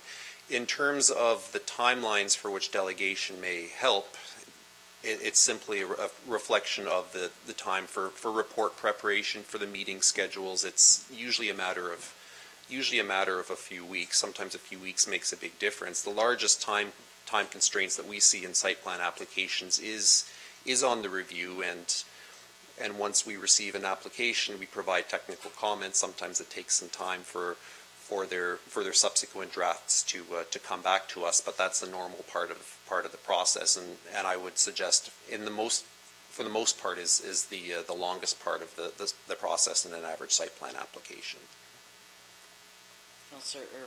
Mayor Panko? Carl, we want to enable growth, I think, to happen as efficiently and as quickly as possible. At the same time, we operate in a very public forum. Mm-hmm. We're operating in a public forum. The more that comes to the horseshoe here, the more the community has an opportunity to provide feedback and weigh in, especially in neighborhoods where if there is a new fourplex going in next door to a single-family home, I think it's important that the neighborhood be aware. So there's a lot of, I don't know where the sweet spot is on the various factors, but I think it's important that most decisions come here, and that's not certainly not a knock against professional planners who have the insight and have the experience and have the wisdom, and our entire staff team. It's more a matter of a public forum that this can be discussed in.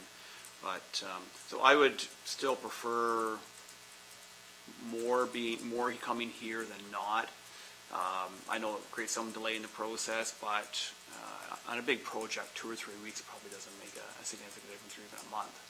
But so I'm interested in hearing more and seeing. I guess the more we understand about it, the more we can probably make the best decisions. Yes. And further to Mayor Panko's point, there is no statutory mandatory public participation, public consultation process through a site plan. So a large-scale development application, you have a zoning, which is a fully public process with an appeal period, but then the site plan is a technical exercise. So further to that point, if a property has zoning for, say, a multi-residential or commercial development, and that zoning's been in place for decades, then it's entirely conceivable that somebody can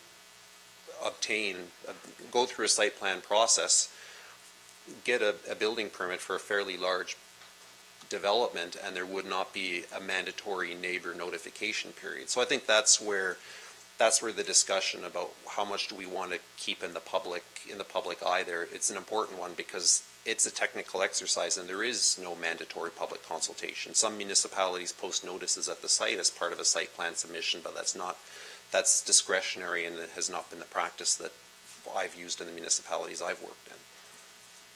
Councillor Dora? Thank you. I support Mayor Panko's point there, and despite the fact that there is no statutory obligation for public consultation on site plan control applications, I think if you lived in a neighborhood and you were unaware of what the zoning is, which the average resident is not aware, and suddenly you saw somebody digging a really big hole for a project and you had no idea what it was, you'd be asking questions. And I think that's why you're seeing some municipalities go the extra length of posting notice on properties about site plans, despite the fact that it's not a statutory need. I'm not suggesting that we go that far, but I do like Sean's point about the fact that, this is your opportunity to at least, showcase what's going on in the community. And our friends in the press are so good about picking up these exciting projects and letting people know, so that, Carl's not going to get the angry resident phone call after the hole has already started to be dug, because they've already known because it came to the horseshoe. So I echo, that's true, they'll call us. But no, I fully get what Sean's saying, and I think that's really part of the crux of why this needs to come forward to council.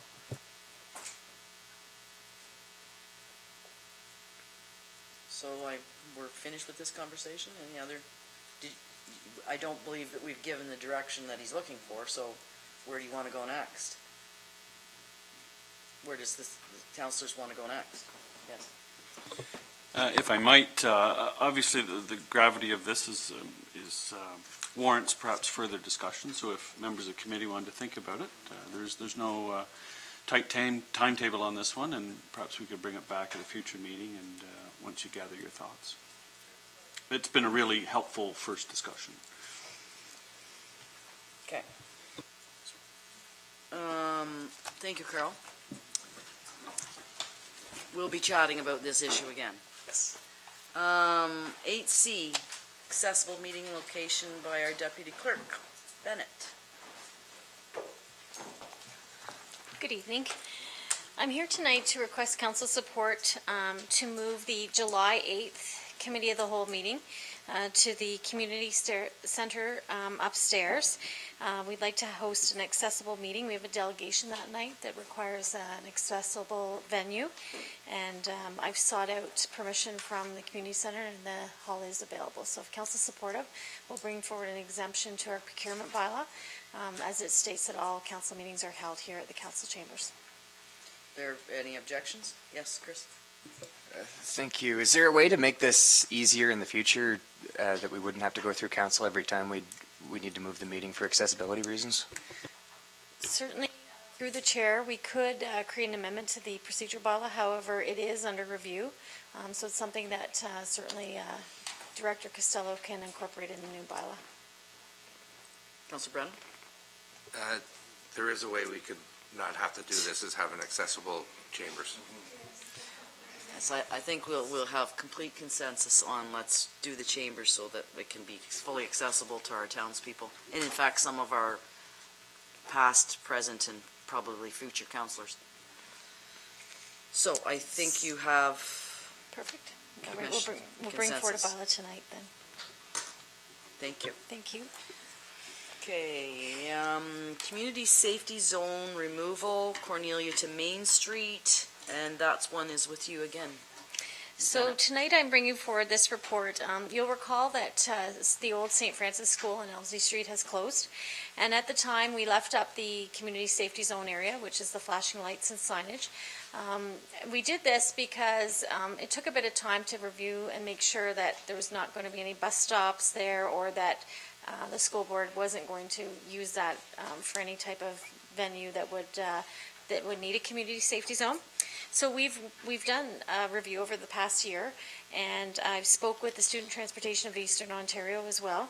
And now we're requesting council support to remove this zone. I have consulted with the management team and as well as our police chief. And so what would need to be done is we'd have to remove all the signage, and we're proposing to have that done by July 15th. We'd also do an advertising blitz, just so everyone's aware. There is no concern, but we just want to make sure everyone's aware that that will be eliminated. Any comment, question, Councillor Allen? No, I support this. I sit on the walking school bus committee as well as safety zones in schools districts. And that was set up when that school was very active and a lot of the children walked. And we left it that way because we were trying to figure out, there's going to be a bus pickup there. And obviously, they've discovered that it's not going to be a major issue. And yeah, there's no need to have it in a place we don't need it. But perhaps some of the signage could be going in our more hired. I know there's some areas that there's a lot of children walking and they don't have any signage. Okay. Might look at that. Councillor Dwyer? Nadine, can you clarify if Queen Street has a community safety zone further down where DJ Schooler is? I apologize. I have that in a former report. I do believe that there is one there. Okay. They're mostly around all the school areas. Right. I can confirm that for council, and that is something that we will review again over the summer. We do review crossing guard locations and that during the summer and look at what's going to be changing. So we will review that as well, and I'll keep everyone posted. Okay, thank you. And then can you confirm what the cost is for removing the signage? Not much. I can't confirm the cost, but I know Public Works will be great to remove that for me. I've talked to Jason Daglish already, so I don't think we'll have any issue. Okay, thank you. The only other thing, Madam Chair, is I just wanted to mention, there's been a lot of talk about changes to our school times. And I'm not sure if you saw that, but the school boards through STO have been working on this. And I have talked to our contact. We have a great contact at Student Transportation of Eastern Ontario who works well with the municipality. So we are aware of those times, and we are reviewing the crossing guard times. So that will be something that we'll be working on over the summer, and we'll do a posting closer to the school year to make sure everyone knows the changes of crossing guard timings to ensure that we coincide with the new school times. Any other comments or questions? I just will make one in that I think the first week that after I was sworn in a councillor, this was one of the very first phone calls I got from a taxpayer. So I'll be calling him tomorrow to let him know it's all done. Yeah, and please just let them know, we wanted to make sure everyone was safe, and a lot of the concern was making sure that the students that were attending Duncan J. Schooler School weren't coming from this area and walking down Elmsley Street. And we've reviewed that, as well as the bus stop that was proposed in that area, and it's at the rear of the old school, so there's no issue with eliminating that. Thank you. Perfect, so we'll bring forward a bylaw tonight if council's supportive. And indeed they are. Thank you. And staying right there, Busker policy report. Okay, so this is the last report that I'll be bringing forward tonight. It's actually an interesting and exciting time, and unfortunately the manager of economic development's left, but I know Jennifer is quite eager and excited about this as well. Last year we had inquiries about a Busker policy, and at the time we didn't have one, and construction was looming with Becker Street, and so it was kind of put off at the time. But we've had more requests this year for buskers in the downtown, and so we've reviewed it with the management team and manager of economic development. And you'll see in the report we've proposed a draft busker policy. And so the policy has been vetted through our insurance provider because we do need to ask for insurance, as it will be on municipal land, and we need to protect the liability of our municipality. But the policy details prohibited types of busking, the application process, which will be vetted through the Economic Development Department, applicants and age requirements for that, as well as the performance areas, which are in the parks at Kinsman Park beside the Town Hall and in front of the Welcome Center. And then the downtown areas, we've sought advice from our management team, and the two proposed areas are Beckwith Street and Main Street, and it's off the travel portion of the road, and Beckwith Street and Russell Street off the travel portion of the road. And then further to that, you'll note that there's busking performance times in the policy, and we're suggesting between 9 a.m. and 9 p.m. through the week. Only one busker per performance location.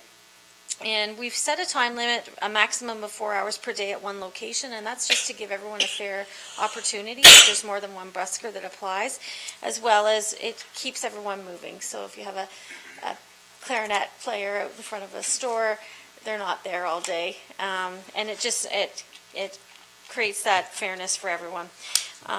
So again, there's code of conduct. We have a insurance requirement as well as a busker code of conduct that's included. And we're hoping that council will support bringing this forward so that we can have these downtown for the tourist season this summer. Councillor Brennan. Thank you. In the report, is there a charge for a permit? No, there is no charge. There is, the only cost requirement for them is to obtain insurance. And again, that's to protect the liability, but there is no fee to have a busker permit. We're just trying to make sure that we have a record of who would be performing where and ensure that they're following the guidelines. And the permit would go through economic development? Yes.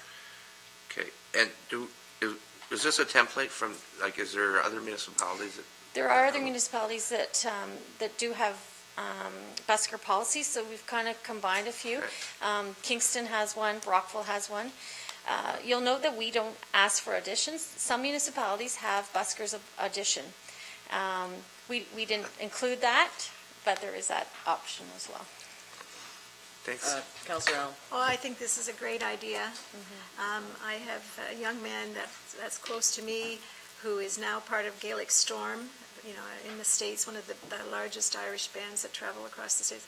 And he started busking in Merrickville. That's how he got more and more talented, and people would just he had a can, I think he was about 10 or 11 when he started, and he did that all through in his high school, and I used to go over and hear him, and I just thought that's just great. I mean, it encourages people that have some talent to have an outlet, and hopefully we'll have lots of things happening in our downtown. That's great. Councillor Dwyer. Nadine, is there any flexibility on the 5 million commercial general liability insurance? Because I feel like that is going to be the stop. I love this idea. I'd like us to support it. And I'm sure our insurance provider has given this as the minimum requirement, but I feel like not every busker in town is going to have access to 5 million in commercial general liability. So through the chair, the answer that I received from our insurance provider was 5 million. However, it's always at our discretion if council supports moving that down to 2 million.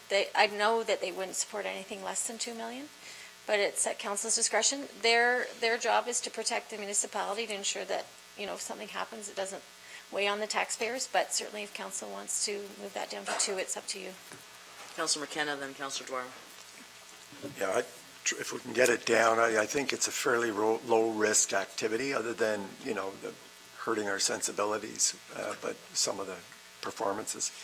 The other one was, I wondered about the prohibition on speakers. I know with a little iPhone and a small speakers, but it says no amplification of any kind, and I guess that would be hard. It's easier to say none at all.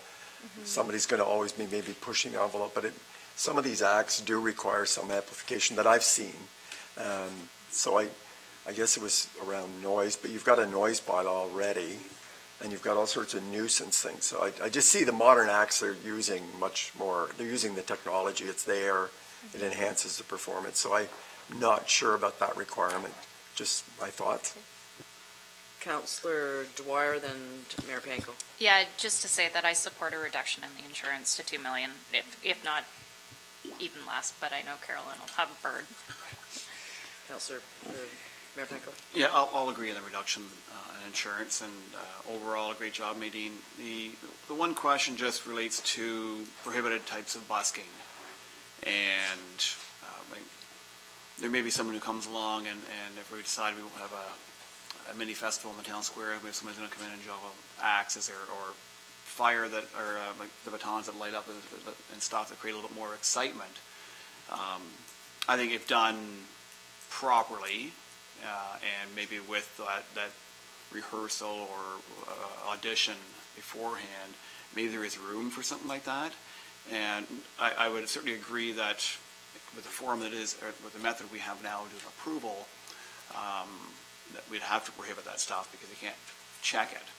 But I would, I guess, ask for a consideration that if there is a more dangerous one, that there be a second step to the process where they'd have to go through audition and there'd have to be a cost involved if we had to have fire or staff or somebody else involved in vetting security, and might need more insurance as well on that.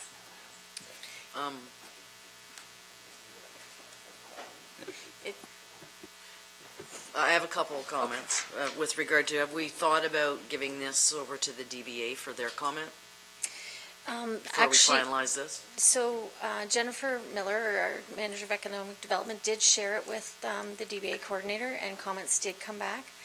2 questions went back. Okay, so I didn't know if there was more, but if there is more, we can certainly It circulate it hasn't again. been shared with the board. I would Okay. suggest to you that we shoot it over to the board and ask them for their comment. Sure. And if it were something, you could possibly work out something with the DBA where they do the additions, if they were necessary. The comment my son made, who has busked and has entertained thousands of people, he said, I don't know about the 4 years, because 4 hours, Mom, because he said if they're bad. It's a long 4 hours. So Anyway, the DBA is wonderfully excited for this move, but I think they might have some thoughts, not unlike some of our other councillors had, that maybe we can massage the policy a bit before we put it to bed. Sure. So certainly we can send it back to the DBA with some of the comments tonight about additions for some more of the heightened events, as well as we could possibly include a clause with respect to festivals. Like if we're looking at the town square eventually, and this is what we're trying to encourage, busking and creating that placemaking, we can maybe look at a provision with respect to festivals, going through a different application process in a sense that they'd be on a certain area. It wouldn't be down, I'm just thinking fire on the corner of one of the streets downtown would be different than having it at a festival. So we could look at something like that as well. But And bring it back. festivals usually vet they audition, having some experience with that. They usually audition who's coming to town. Yeah. So we can certainly go through that and bring back a final. I think the DBA would appreciate being consulted on it. Okay. The board representing the 140 members downtown, so I think we should do that, and I think some of the suggestions tonight are great. Okay, great. We'll do that. Perfect. Thank you. Okay. Unless Ms. Bennett had something else, we could move on to the final approval of the town's Smithsville Strategic Plan 2019 to 2022 with CAO Morris. Thank you, Madam Chair. This is somewhat like busking because we've been juggling a whole bunch of different initiatives, and what you see in front of you is the final draft of that exercise. So I won't go through the whole report, but what I can tell you is we've captured most of what was discussed 2 weeks ago in this room.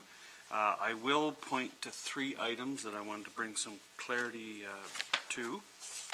First one is, if you refer to Schedule B, the actual work plans, action plans. On page 2,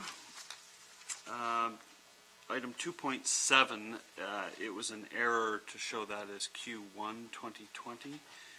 The discussion 2 weeks ago was to place that in 2021, so we'll simply move that X if committee agrees with that. Yep. The second one, I would refer to page 4, initiative 4.3. We changed the wording on this because it used to read, and I quote, enhancing accessibility and attractiveness of the Bascule Bridge. When we looked at that, we thought accessibility might be viewed as getting on the bridge, and that's not the intent to make it a play structure. So we changed that, and to make sure it's structurally intact, we could add an aesthetic component to it, but ultimately we want to make sure if we light it up, what we're illuminating looks reasonably good. And there is a bit of rust on it and decomposition, but we don't know the structural condition of the bridge. So we've changed it to quote, work with the owner, and I'll be entirely upfront, we haven't established who owns it at this point. My first cousin, actually. Your first cousin owns it? Okay. We should talk to your first cousin. So we've had a number of folks come forward and say they don't own it, so the railway is the one that we're going to pursue. So anyway, I just offer that as something we need to do on our part to make sure we know exactly who owns it. So we've worded it so that we work with the owner and other stakeholders, Parks Canada might be one, to preserve the integrity of this cultural asset. We can improve the aesthetics as well if you wish. Madam Chair. Yes. I'll just suggest to change the wording, the structural integrity and the cultural experience of this asset. So preserve the structural integrity and enhance the cultural experience of this asset. These are pretty broad.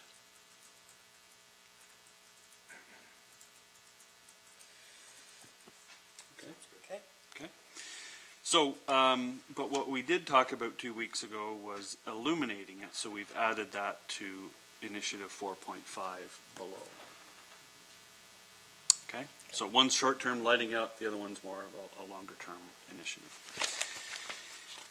And that is the extent of the changes that we didn't speak about specifically. Oh, sorry, one more thing. We did have a conversation about a climate change action plan that came up in the discussion.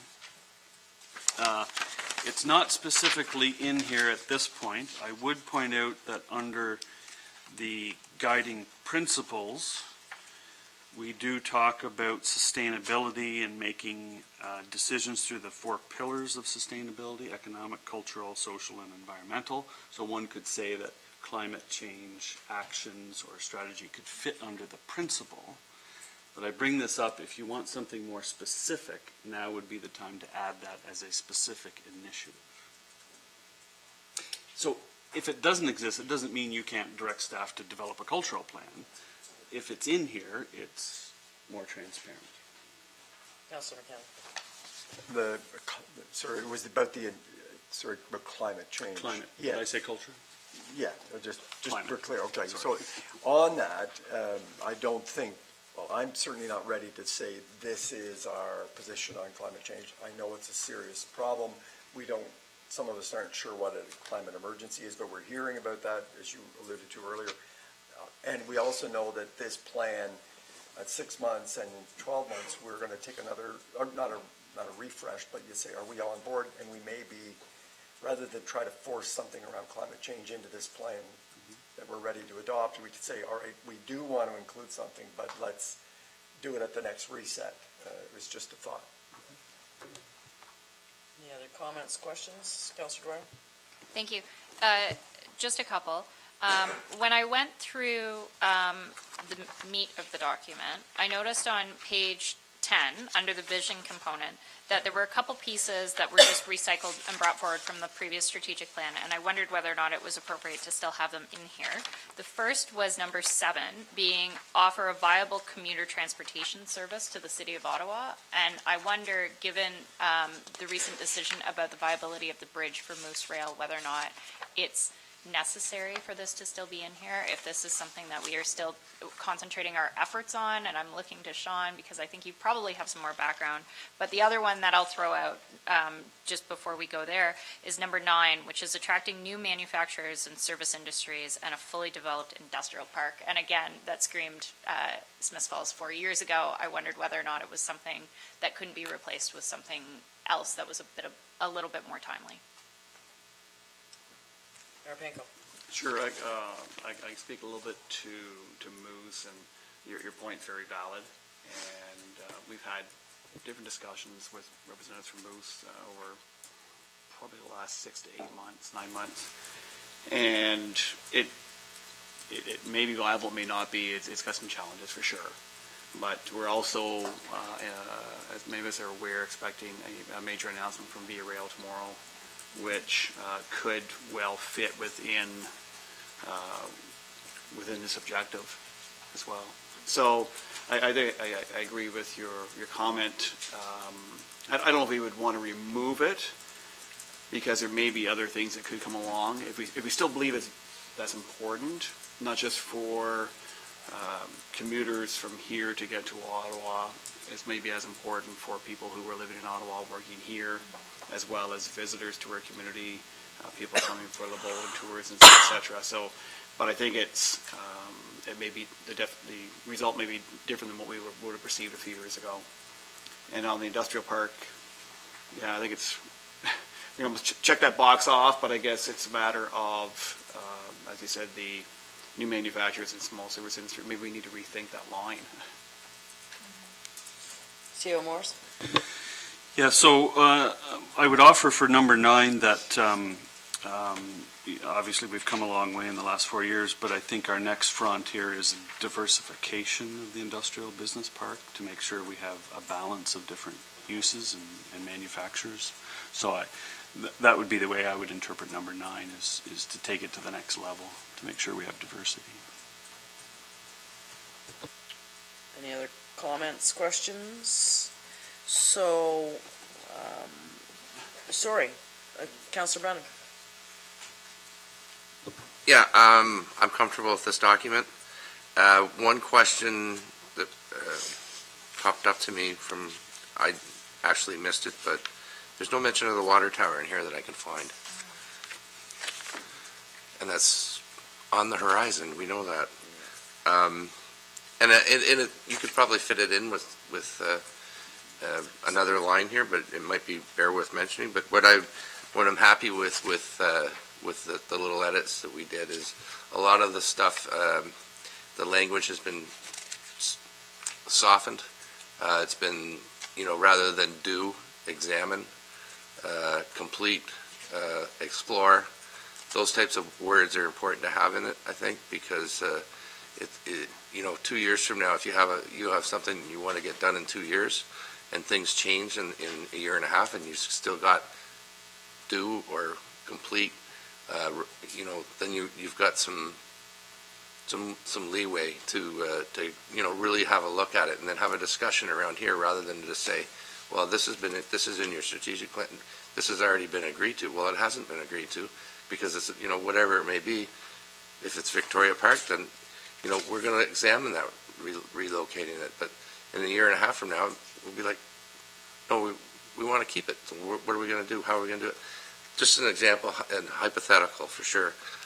But that's why I'm comfortable with the document. I think it's been a lot of work for staff to do, and it lays out a lot of work for staff to do in the future. So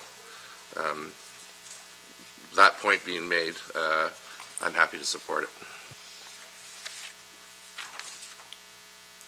Is there, C.O. Morris? So perhaps just to address the water tower issue, that's a really good point. It's a large-scale infrastructure project.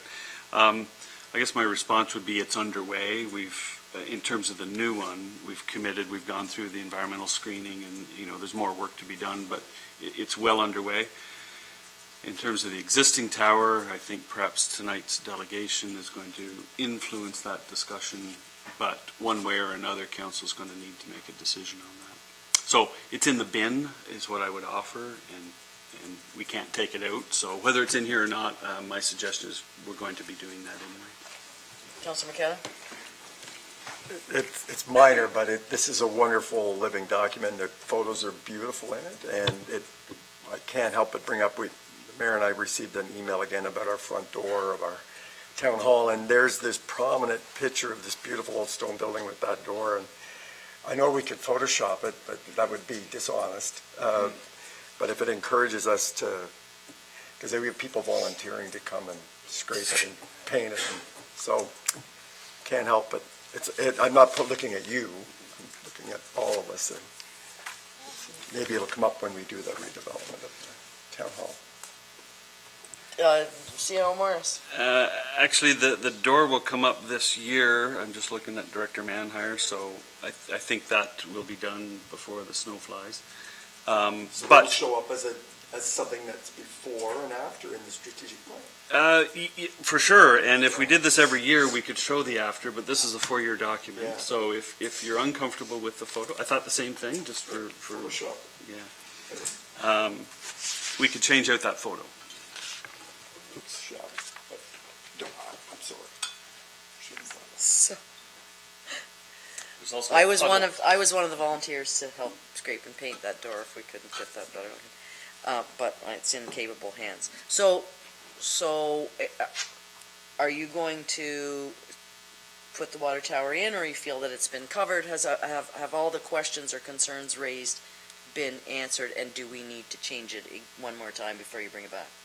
Or can we, in principle, with minor changes to language perhaps, go ahead and put this through tonight? I think probably not unlike council, I would be ready to do that because the clock is ticking on these 4 years, and the sooner we get this in place. So is council comfortable with that? Is consensus to go ahead tonight with some minor wording changes? Okay. Great. Okay. You have your direction. Treasurer Cozile, G, amendment to tax billing and collection policy report. Thank you, Madam Chair. I'm here this evening as a follow-up to some amendments made to our tax collection policy back in 2017. At that time, Director Costello brought forward a report with changes to Municipal Act by Bill 68 to tax sale registration.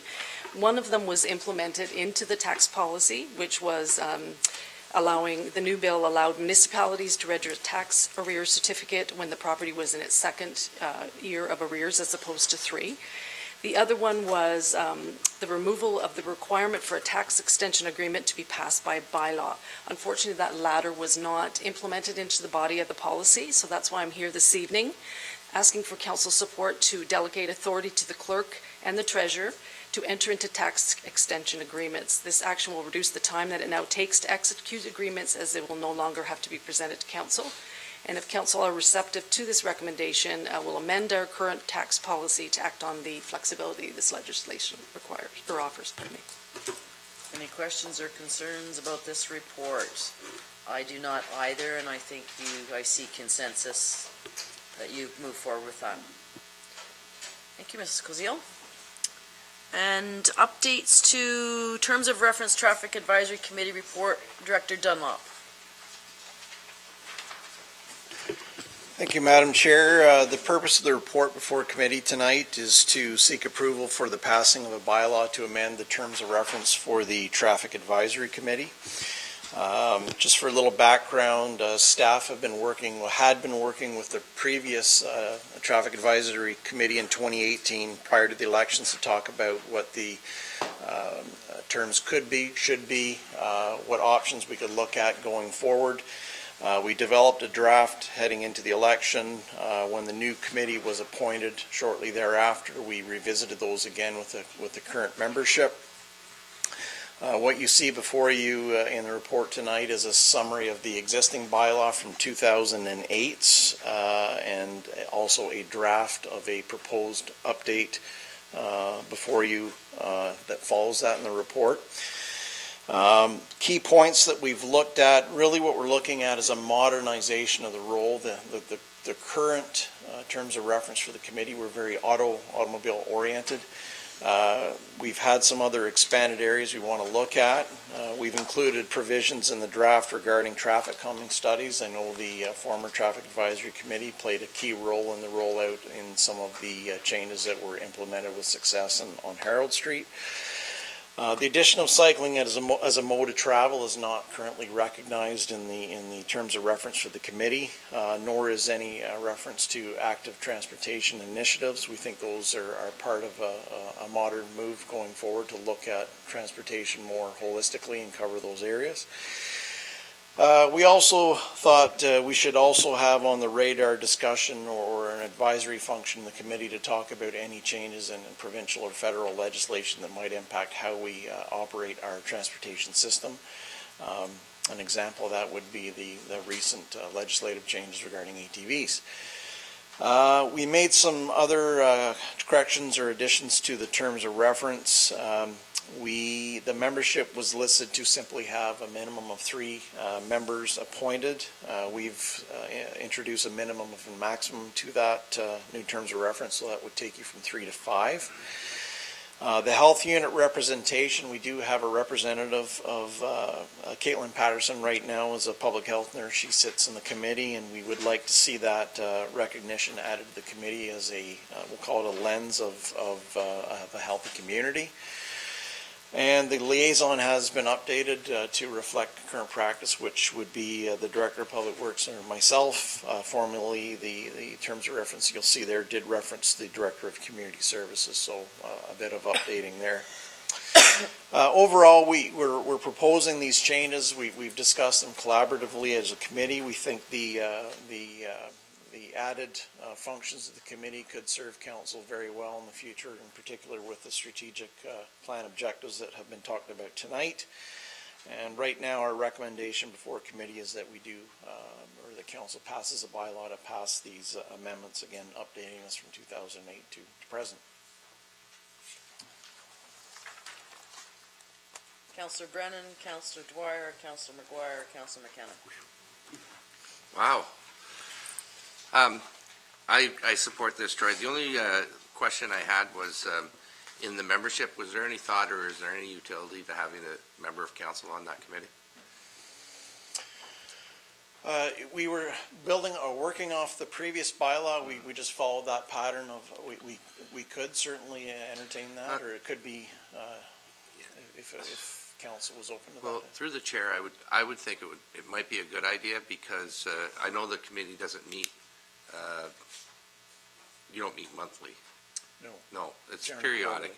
But when there is a meeting, when we come back and we do reports, say I'm on the Heritage House Advisory Committee, and we had a meeting, and this is going on.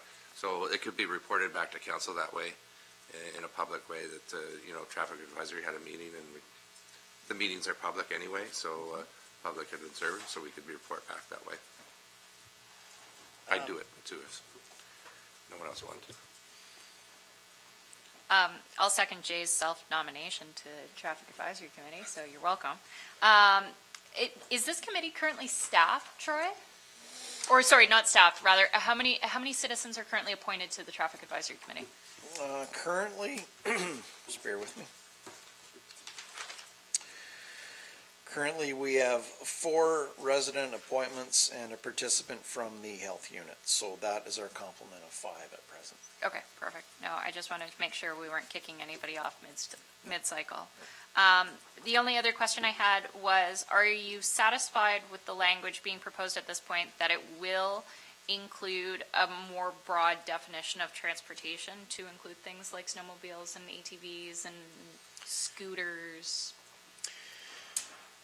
Through the chair, as an advisory body to council, I think if you want the committee to do some heavy lifting and research some of those areas, it's certainly something that could be done. Having just attended the Eastern Ontario Active Transportation Summit, one of the things I heard loud and clear, and Mayor Pankow was there as well, is the range of vehicle types are changing dramatically with e-bikes now. There's the province is having difficulty keeping up with all the different modes that pedestrians are now choosing that don't fit in the category of a conventional bike, we'll say, or other means. So I think absolutely, as a working committee, providing advice to council, that certainly could be done. Okay, thank you. Councillor McGuire. Thank you. Thank you, Director Dunlop. I love the emphasis on active transportation. I'm wondering, what's the difference between the Transportation Advisory Committee and the Traffic Advisory Committee in the report? Or is that just a typo, maybe? Perhaps a typo. Okay, so could we go with the Transportation Advisory Committee as the new name in the new bylaw, just to give that more of an all-encompassing... Can you point me to that correction? Analysis and options on page 2, and then consultations on page 2 as well. Through the chair, I would prefer the term, Transportation Advisory Committee would be a more modern title than traffic. Councillor McKenna? Good catch. Would, do we, the municipality, have a committee that would advise on the gas tax rebate related to public transportation, or is it, and if so, would this be a committee that could advise council on a, say, future allocation of where that goes, or is that, I know where it goes now, but how, is there advice that we seek, and would this be the committee that we could potentially get further input, and do we need that?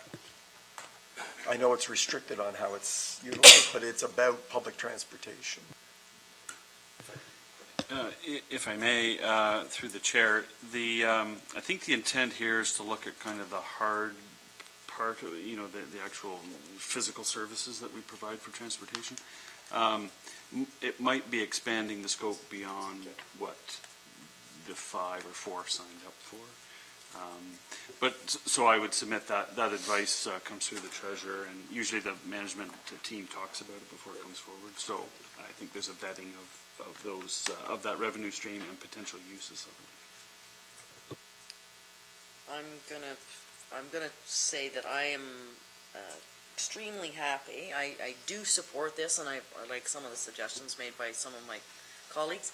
I am very happy to see staff bringing forward updated terms of references for this committee, and the work that still needs to be done to update the terms of references for other committees I would appreciate as well. Some are quite out of date. It also brings all these terms of references into through the strategic planning lens, which I like as well. So, and Councillor McGuire sort of alluded to that in terms of the transportation network. So, yes, I'm supportive of this with some of the suggestions made by my councils, but I'm also looking forward to seeing terms of references on every committee be renewed, and I would include bylaws in that as well. Hopefully it will be part of the work that staff and council undertake during this term. Yes, Councillor Dwyer. Yes. So are we okay to put that through at the council meeting tonight, or? I would suggest that Troy may want to take that Still back looking, and okay. take all those. Yeah, I just wanted for and update that, clarification. yeah. So anything else? Sorry. Did everyone agree to have someone from here on the committee? Yeah, I'm fine with that. Just from, certainly it is to have somebody on council working with any of the committees, it does help you understand and advocate the positions better if you are participating in the committee, so I'm very supportive of that as well. Yes. Just for clarification, so takeaways, we will amend the title of the, should have caught that. And again, I'll bring back to the committee the advice that a council member would be appointed in the future, and we'll bring back an updated terms of reference and presumably in a Yes, and future then I think appointment. by that, the next time we see you, it'll probably just shoot right through the place because we'll be already done. CAO, you have a... Just a suggestion. I think everyone's agreed on the changes, so from a staff point of view and an expediency and a workload point of view, if you're comfortable with what we've talked about, we'll make sure it's incorporated. Okay, then let's put it so we through don't have to tonight come then. back. Okay, good suggestion. So the clerk will be adding that to our next meeting to start soon. Okay, 2 left. Award of contract for a bulk course winter salt report, and is also with Director Dunlop. Thank you, Madam Chair. So the purpose of the report before committee tonight is to award the supply of bulk course winter salt for the lowest qualifying bid. Just as a background, on March the 27th, County of Lanark issued a joint tender with 8 other municipalities participating for the supply and delivery of bulk course winter salt. That tender allowed the county and individual municipalities to electively award contracts on their own based on the outcome. Each municipality had to put forward an allocation for the terms of the tender. Smiths Falls put forward an allocation of 1,000 tons per calendar year. I should add that historically through the previous contracts tendered through the county, we had sought out 1,200 tons per year. The group tender overall, just so everyone has an understanding on the economies of scale, was for 18,100 tons of salt. So jumping in with that bulk procurement certainly gave us the best opportunity for best pricing. The term of the tender was July 1st, 2019, or for the contract, I should add, July 1st, 2019 through June 30th, 2020. There is provision for up to 4 extensions of this contract. There has been numerous amendments added into this round of contracts to provide a more equitable approach to risk between the contractor and municipalities. I think it's outlined in the report, but obviously there has to be a significant effort to truck these materials into the seaway each year for municipal partners, and therefore the contractor requires assurance that we're going to use what we asked for. So it put a little more emphasis on municipalities to be more diligent about their asks when it came to salt. As an example, if our contract per se was to exceed 20% above that, that would open up an opportunity for discussion for added costs for the vendor.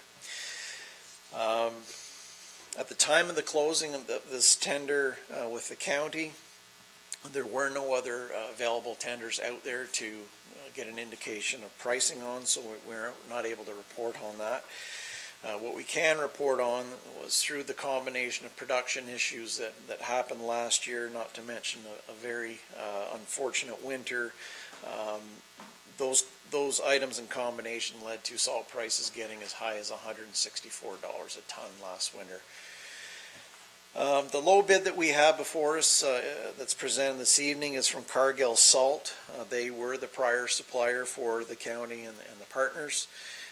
The pricing that's been presented is $114.44 per ton, plus HST. The materials that are proposed to be supplied under this contract would be coming from Cleveland, Ohio. The negative, I guess the challenge of the pricing that we have before us today is that the previous contracts that the partnerships and the county enjoyed were $77.82 a ton. So we're facing what really looks to be a 47% increase in our cost, and that looks to represent the best value on the market at present. The positive of the situation is, as we did purchase a substantive amount of salt in 2018 before all these prices went very high, so very fortunately we've got a good stock of salt in the shed already.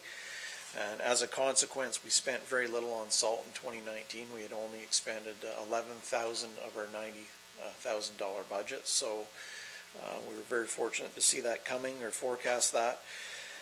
Our operational changes that we've implemented through the service sustainability review have really put us on a salt diet in Smiths Falls, and our reliance on using screened sand with treated liquid de-icers is really serving us well in terms of cost management. And I think those activities really put us in a more positive situation to adapt to this market change than perhaps some of our other partners. The County of Lanark has awarded the contract to their municipality June the 12th. Again, that has nothing to do with us. That's a choice they had made. Right now, based on the information we have, we think that we've obtained the best possible value on the market at present, and we're recommending the same that we award to Cargill as well. Questions or comments? Just a couple from me.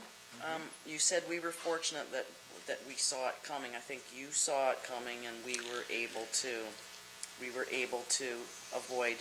dodge a bullet last year because you had stockpiled, because Public Works had stockpiled salt that others probably would have loved to get their hands on when they were.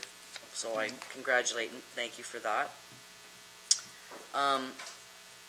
Is the strike in Goderich over?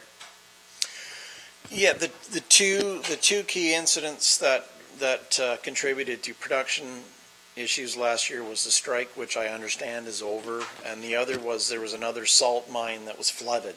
Now I don't have specifics on it, but it was those two separate events that led to an imbalance in supply and demand. And where is Cargill Limited headquartered? Just give me a second here.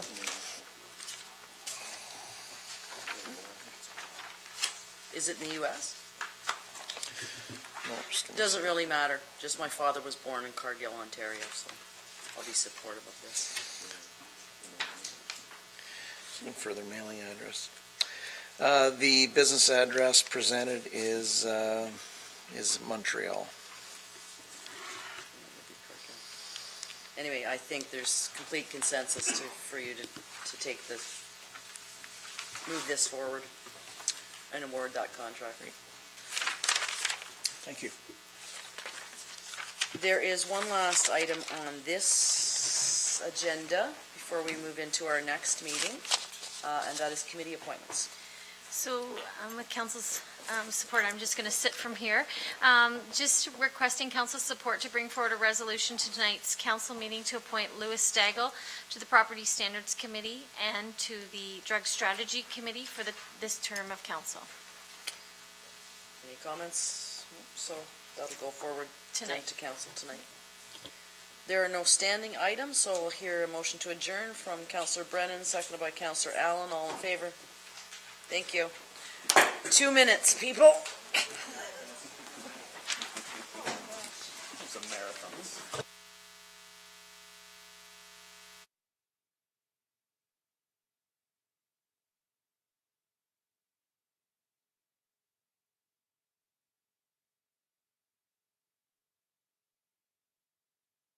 Welcome to this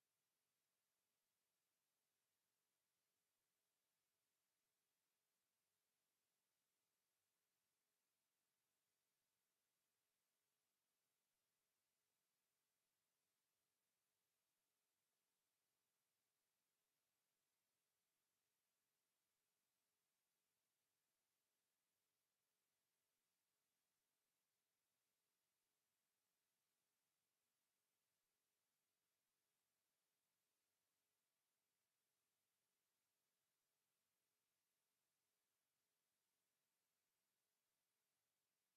meeting of Smiths Falls Town Council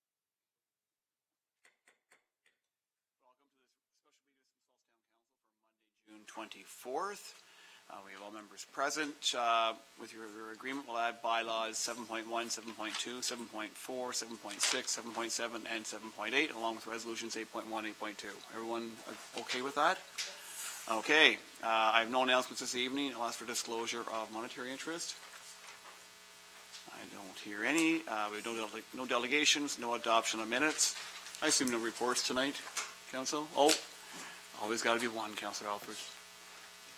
Just one, because it's of interest to our business community in that through the hiring process, the young gentleman named Tyler Morey will be starting for the next 10 weeks to manicure our downtown.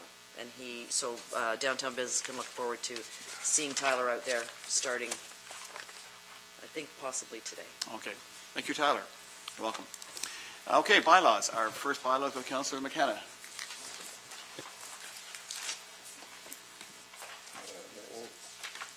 Your worship, it's not with me. I think it's. Oh, Mr. Councillor McGuire, sorry. All right, moved by myself and seconded by Councillor Dwyer that a bylaw to authorize an exemption to the procedure of bylaw 7852-2004 be received and read a first time and taken as read a second time. Thank you. Moved by Councillor McGuire, second by Councillor Dwyer, bylaw 10051-2019, the bylaw to authorize an exemption to the procurement procedural bylaw 7852-2004 be received and read a first time and taken as read a second time. All in favor? Carried. Discussion, Councillor McGuire? This is an exciting bylaw because it's going to lead to our first accessible meeting of the new council term. So I encourage everybody out there that may have been not attending meetings because of the stairs that July 8th will be your opportunity to watch council live. Thank you. Any further discussion? Third reading, please. Moved by myself and seconded by Councillor Dwyer that a bylaw to authorize an exemption to the procedural bylaw 7852-2004 be now read a third time and finally passed, signed, sealed, and numbered 10051-2019. Thank you. Moved by Councillor McGuire, seconded by Councillor Dwyer, bylaw 10051-2019, that a bylaw to authorize an exemption to the procedural bylaw 7852-2004 be now read a third time and finally passed, signed, sealed, and numbered 10051-2019. All in favor? Carried. Councillor Allen, you're up next. Yes, moved by myself and seconded by Councillor McKenna, bylaw 10052-2019, that a bylaw to authorize execution to a community improvement plan funding agreement respecting 73 to 77 Elmsley Street be received and read a first time and taken as read a second time. Thank you. Moved by Councillor Allen, seconded by Councillor McKenna, bylaw 10052-2019, that a bylaw to authorize execution of a community improvement plan funding agreement respecting 73 to 77 Elmsley Street be received and read a first time and taken as read a second time. All in favor? Carried. Discussion, Councillor Allen? Yes, this is the redevelopment of a building, a rental building with Kate Ryan, that the Community Improvement Plan has given funding to help her in this way. They put a large amount of their own money into the building, and the Community Improvement Plan has, under 3 different sections, given an amount of money to help with that. Further discussion? Yes, Councillor McGuire? I'm just going to note that I'm not going to vote for this one because I don't feel the application applies to the town's design, waterfront redevelopment and downtown plan, the design guidelines, and that there's no accessibility improvements from what's been presented through the report. Just to confirm, you do have to vote, but you're not supporting it. If you Yeah, could just that's reconfirm correct. that, you said you were going to vote, we just want to make sure. Sorry, I will not vote to support it. Further comments? Third reading, please. Moved by myself and seconded by Councillor McKenna, bylaw 10052-2019, that a bylaw to authorize execution to a community improvement plan funding agreement respecting 73 to 77 Elmsley Street be read, signed, sealed, and numbered 10052-2019. It's moved by Councillor Allen, seconded by Councillor McKenna, bylaw 10052-2019, the bylaw to authorize execution for a community improvement plan funding agreement respecting 73 to 77 Elmsley Street, read, signed, sealed, and numbered 10052-2019. All in favor? Opposed? It's carried. Councillor Brennan, you're up next. Thank you. Moved by myself, seconded by Councillor McGuire, that a bylaw to amend bylaw 7494-1999, being a bylaw to designate community safety zones in town in the town of Smith Falls be received and read a first time and taken as read a second time. Thank you. Moved by Councillor Brennan, second by Councillor McGuire. Bylaw 10053-2019, the bylaw to amend bylaw 7494-1999, being a bylaw to designate community safety zones in the town of Smith Falls, be received and read a first time and taken as read a second time. All in favor? Carried. Discussion, Councillor Brennan? Yeah, Deputy Clerk Bennett described this. This community safety zone is going to be removed, and it's the community safety zone that protected St. Francis School, which has moved, so it's not needed there anymore. Further discussion? Third reading, please. Moved by myself, seconded by Councillor McGuire, that a bylaw to amend bylaw 7494-1999, being a bylaw to designate community safety zones in the town of Smith Falls, be read, signed, sealed, and numbered 153/2019. Thank you. Moved by Councillor Brennan, second by Councillor McGuire, bylaw 10053-2019, the bylaw to amend bylaw 7494-1999, being a bylaw to designate community safety zones in the town of Smith Falls, be read, signed, sealed, and numbered 10053-2019. All in favor? Carried. And Councillor Alford, you're up next. Thank you, Your Worship. Moved by myself, seconded by Councillor McKenna, that a bylaw to adopt the 2019-2022 strategic plan be received and read a first time and taken as read a second time. Moved by Councillor Alford, second by Councillor McKenna, bylaw 10054-2019, the bylaw to adopt the 2019-2022 strategic plan be received and read a first time and taken as read a second time. All in favor? Carried. Discussion, Councillor Alford? Yes, Your Worship, this is the sum total of the last 6 months of of this council and our staff charting the course for the next 4 years.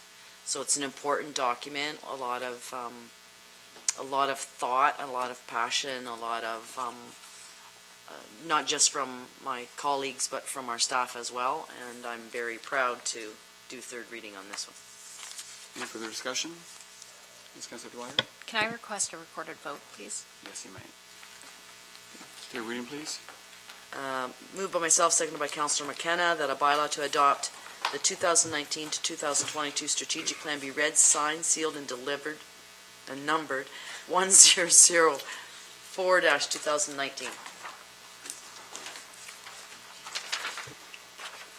It's moved by Councillor Alford, second by Councillor McKenna, bylaw 10054-2019, the bylaw to adopt the 2019-2022 strategic plan be read, signed, sealed, and numbered 10054-2019, and a recorded vote has been requested.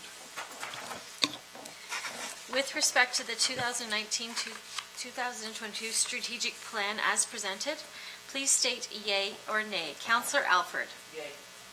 Yay. Councillor Allen? Yay. Councillor Brennan? Yay. Councillor Dwyer? Yay. Councillor McGuire? Yay. Councillor McKenna? Yay. Mayor Panko? Yay. Carried. Thank you. Councillor Dwyer, you have the next bylaw. Thank you. Moved by myself, seconded by Councillor Brennan, bylaw 10055-2019, being a bylaw to amend bylaw 8873-2016, being a bylaw to adopt a tax collection policy for the town of Smith Falls, be received and read a first time and taken and read a second time. Thank you. Moved by Councillor Dwyer, second by Councillor McGuire. No. Brennan. Yes. Bylaw 10055-2019, that bylaw to amend bylaw 8873-2016, being a bylaw to adopt a tax collection policy for the town of Smith Falls, be received and read a first time and taken as read a second time. All in favor? Carried. Discussion, Councillor Dwyer? Thank you. So following changes to the Municipal Act, the municipality now needs to amend their previous tax billing and collection policy to delegate authority for the clerk and treasurer to enter into tax extension agreements. Any further discussion? Third reading, please. Thank you. Moved by myself, seconded by Councillor Brennan, that a bylaw to amend bylaw 8873-2016 be a bylaw to adopt a tax collection policy for the town of Smith Falls be read, signed, sealed, and numbered 10055-2019. Thank you. Moved by Councillor Dwyer, seconded by Councillor Brennan, bylaw 10055-2019. The bylaw to amend bylaw 8873-2016, being bylaw to adopt a tax collection policy for the town of Smiths Falls, be read, signed, sealed, and numbered 10055-2019. All in favor? Carried. That's it for our bylaws. Councillor McKenna, you have the first. Traffic, or Transportation Advisory Committee, in terms of reference, I Where is checked it? it, remember? Oh, sorry. In the end. All is crossed off and then, okay, yes, that's back to Councillor McGuire then. Thank you, Your Worship. Moved by myself and seconded by Councillor Brennan that a bylaw to amend bylaw 7659-2011, being a bylaw to establish a Transportation Advisory Committee, be received and read a first time and taken as read a second time. Thank you. Moved by Councillor McGuire, seconded by Councillor Brennan, bylaw 10056-2019, the bylaw to amend bylaw 7659-2011, being a bylaw to establish a Transportation Advisory Committee, be received and read a first time and taken as read a second time. All in favor? Carried. Discussion, Councillor McGuire? This bylaw evolves our Traffic Advisory Committee into a Transportation Advisory Committee after consultation with the Downtown Business Association and the current committee. There's been a number of modernizations suggested, and including more emphasis on active transportation. Further discussion? Third reading, please. Moved by myself and seconded by Councillor Brennan that a bylaw to amend bylaw 7659-2011, being a bylaw to establish a Transportation Advisory Committee, be read, signed, sealed, and numbered 10056-2019. Thank you. Moved by Councillor McGuire, seconded by Councillor Brennan, bylaw 10056-2019, that a bylaw to amend bylaw 7659-2011, being a bylaw to establish a Transportation Advisory Committee, be read, signed, sealed, and numbered 10056-2019. All in favor? Carried. Now that's it for our bylaws. Councillor McKenna, you have the first motion. Thank you, Your Worship. This is a bulk course winter salt award of contract that Council of the Corporation of the Town of Smiths Falls award contract PWM 22 2019-20 E4 to Cargill Salt, a division of Cargill Limited, in the amount of $114,440 plus HST. And further, that Council of the Corporation of the Town of Smiths Falls authorize the mayor and clerk to execute the final contract agreement with Cargill Salt, a division of Cargill Limited. Thank you. Moved by Councillor, Any discussion, Councillor McKenna? This is just our a tendering for salt that we participate in with the County of Lanark and some other municipalities to get the best value possible for our ratepayers, and it has the potential of being extended multiple times into the near future. Any further discussion? Okay. Moved by Councillor McKenna, second by Councillor Alford, bulk course winter salt award of contract. The Council of the Corporation of the Town of Smiths Falls award contract PW-M-22-2019-20-E4 in brackets Schedule B, Item 5 to Cargill Salt, a division of Cargill Limited, in the amount of $114,440 plus HST. And further, the Council of the Corporation of the Town of Smiths Falls authorize the mayor and clerk to execute the final contract agreement with Cargill Salt, a division of Cargill Limited. All in favor? Carried. Now, final motion with Councillor Brennan. Thank you. Moved by myself, second by Councillor McGuire, that Louis Daigle be appointed to the Municipal Drug Strategy Committee and the Property Standards Committee for the 2018-2022 term of council. Thank you. Discussion, Councillor Brennan? Mr. Daigle put his name forward on these two committees that we're in need, actually, of members, and I want to thank him for his interest in the community, and those are two important committees to be on, so thanks to Louis. Thank you. Any further discussion? Moved by Councillor Brennan, second by Councillor McGuire, that Louis Daigle be appointed to the Municipal Drug Strategy Committee and the Property Standards Committee for the 2018-2022 term of council. All in favor? Carried. Any inquiries or announcements? Councillor Allen. Yes. I just want to let everyone know that this Thursday evening at 7 o'clock, we're having a park party. And that's going to be at Centennial Park. We're going to celebrate our fountains being lit up now, as well as there's going to be movies under the stars. I think it's Spider-Man. Am I right? Spider-Man something. Spider-Man, one of the Spider-Man. 3 or 4. You can't not go see Spider-Man. But anyway, that's where everyone's going to be this week, so I hope to see you there. Thank you. Councillor McKenna? Yes, Just wanted to let you know that as I mentioned, the public health units in Ontario are going through quite a transition. I've been appointed on the transition work group of our health unit to work on the transition to wherever they're going to merge this health unit with others. And secondly, related to public health, our local Lanark Leeds Grenville Public Health Unit has received a grant from the federal government to promote the awareness of radon gas. Lanark County, Leeds Grenville County is one of the highest incidents of radon gas because we're so close to the rock. And there's going to be a public awareness campaign really encouraging folks to consider having radon gas testing done in their premises, especially if you have young children in a home. So there'll be more education coming on that. I want to just flag that for public consumption. Great, thank you. And don't forget Canada Day festivities in Centennial Park. And Councillor McKenna, you have the motion for adjournment. Moved by myself, seconded by Councillor Allen, that this council adjourn its proceedings at 8:15 p.m. and stand so adjourned until the next duly called meeting of council. Thank you. Moved by Councillor McKenna, seconded by Councillor Allen. Adjournment, this council adjourns proceedings at 8:15 p.m. and stand so adjourned until the next duly called meeting of council. All in favor? Carried.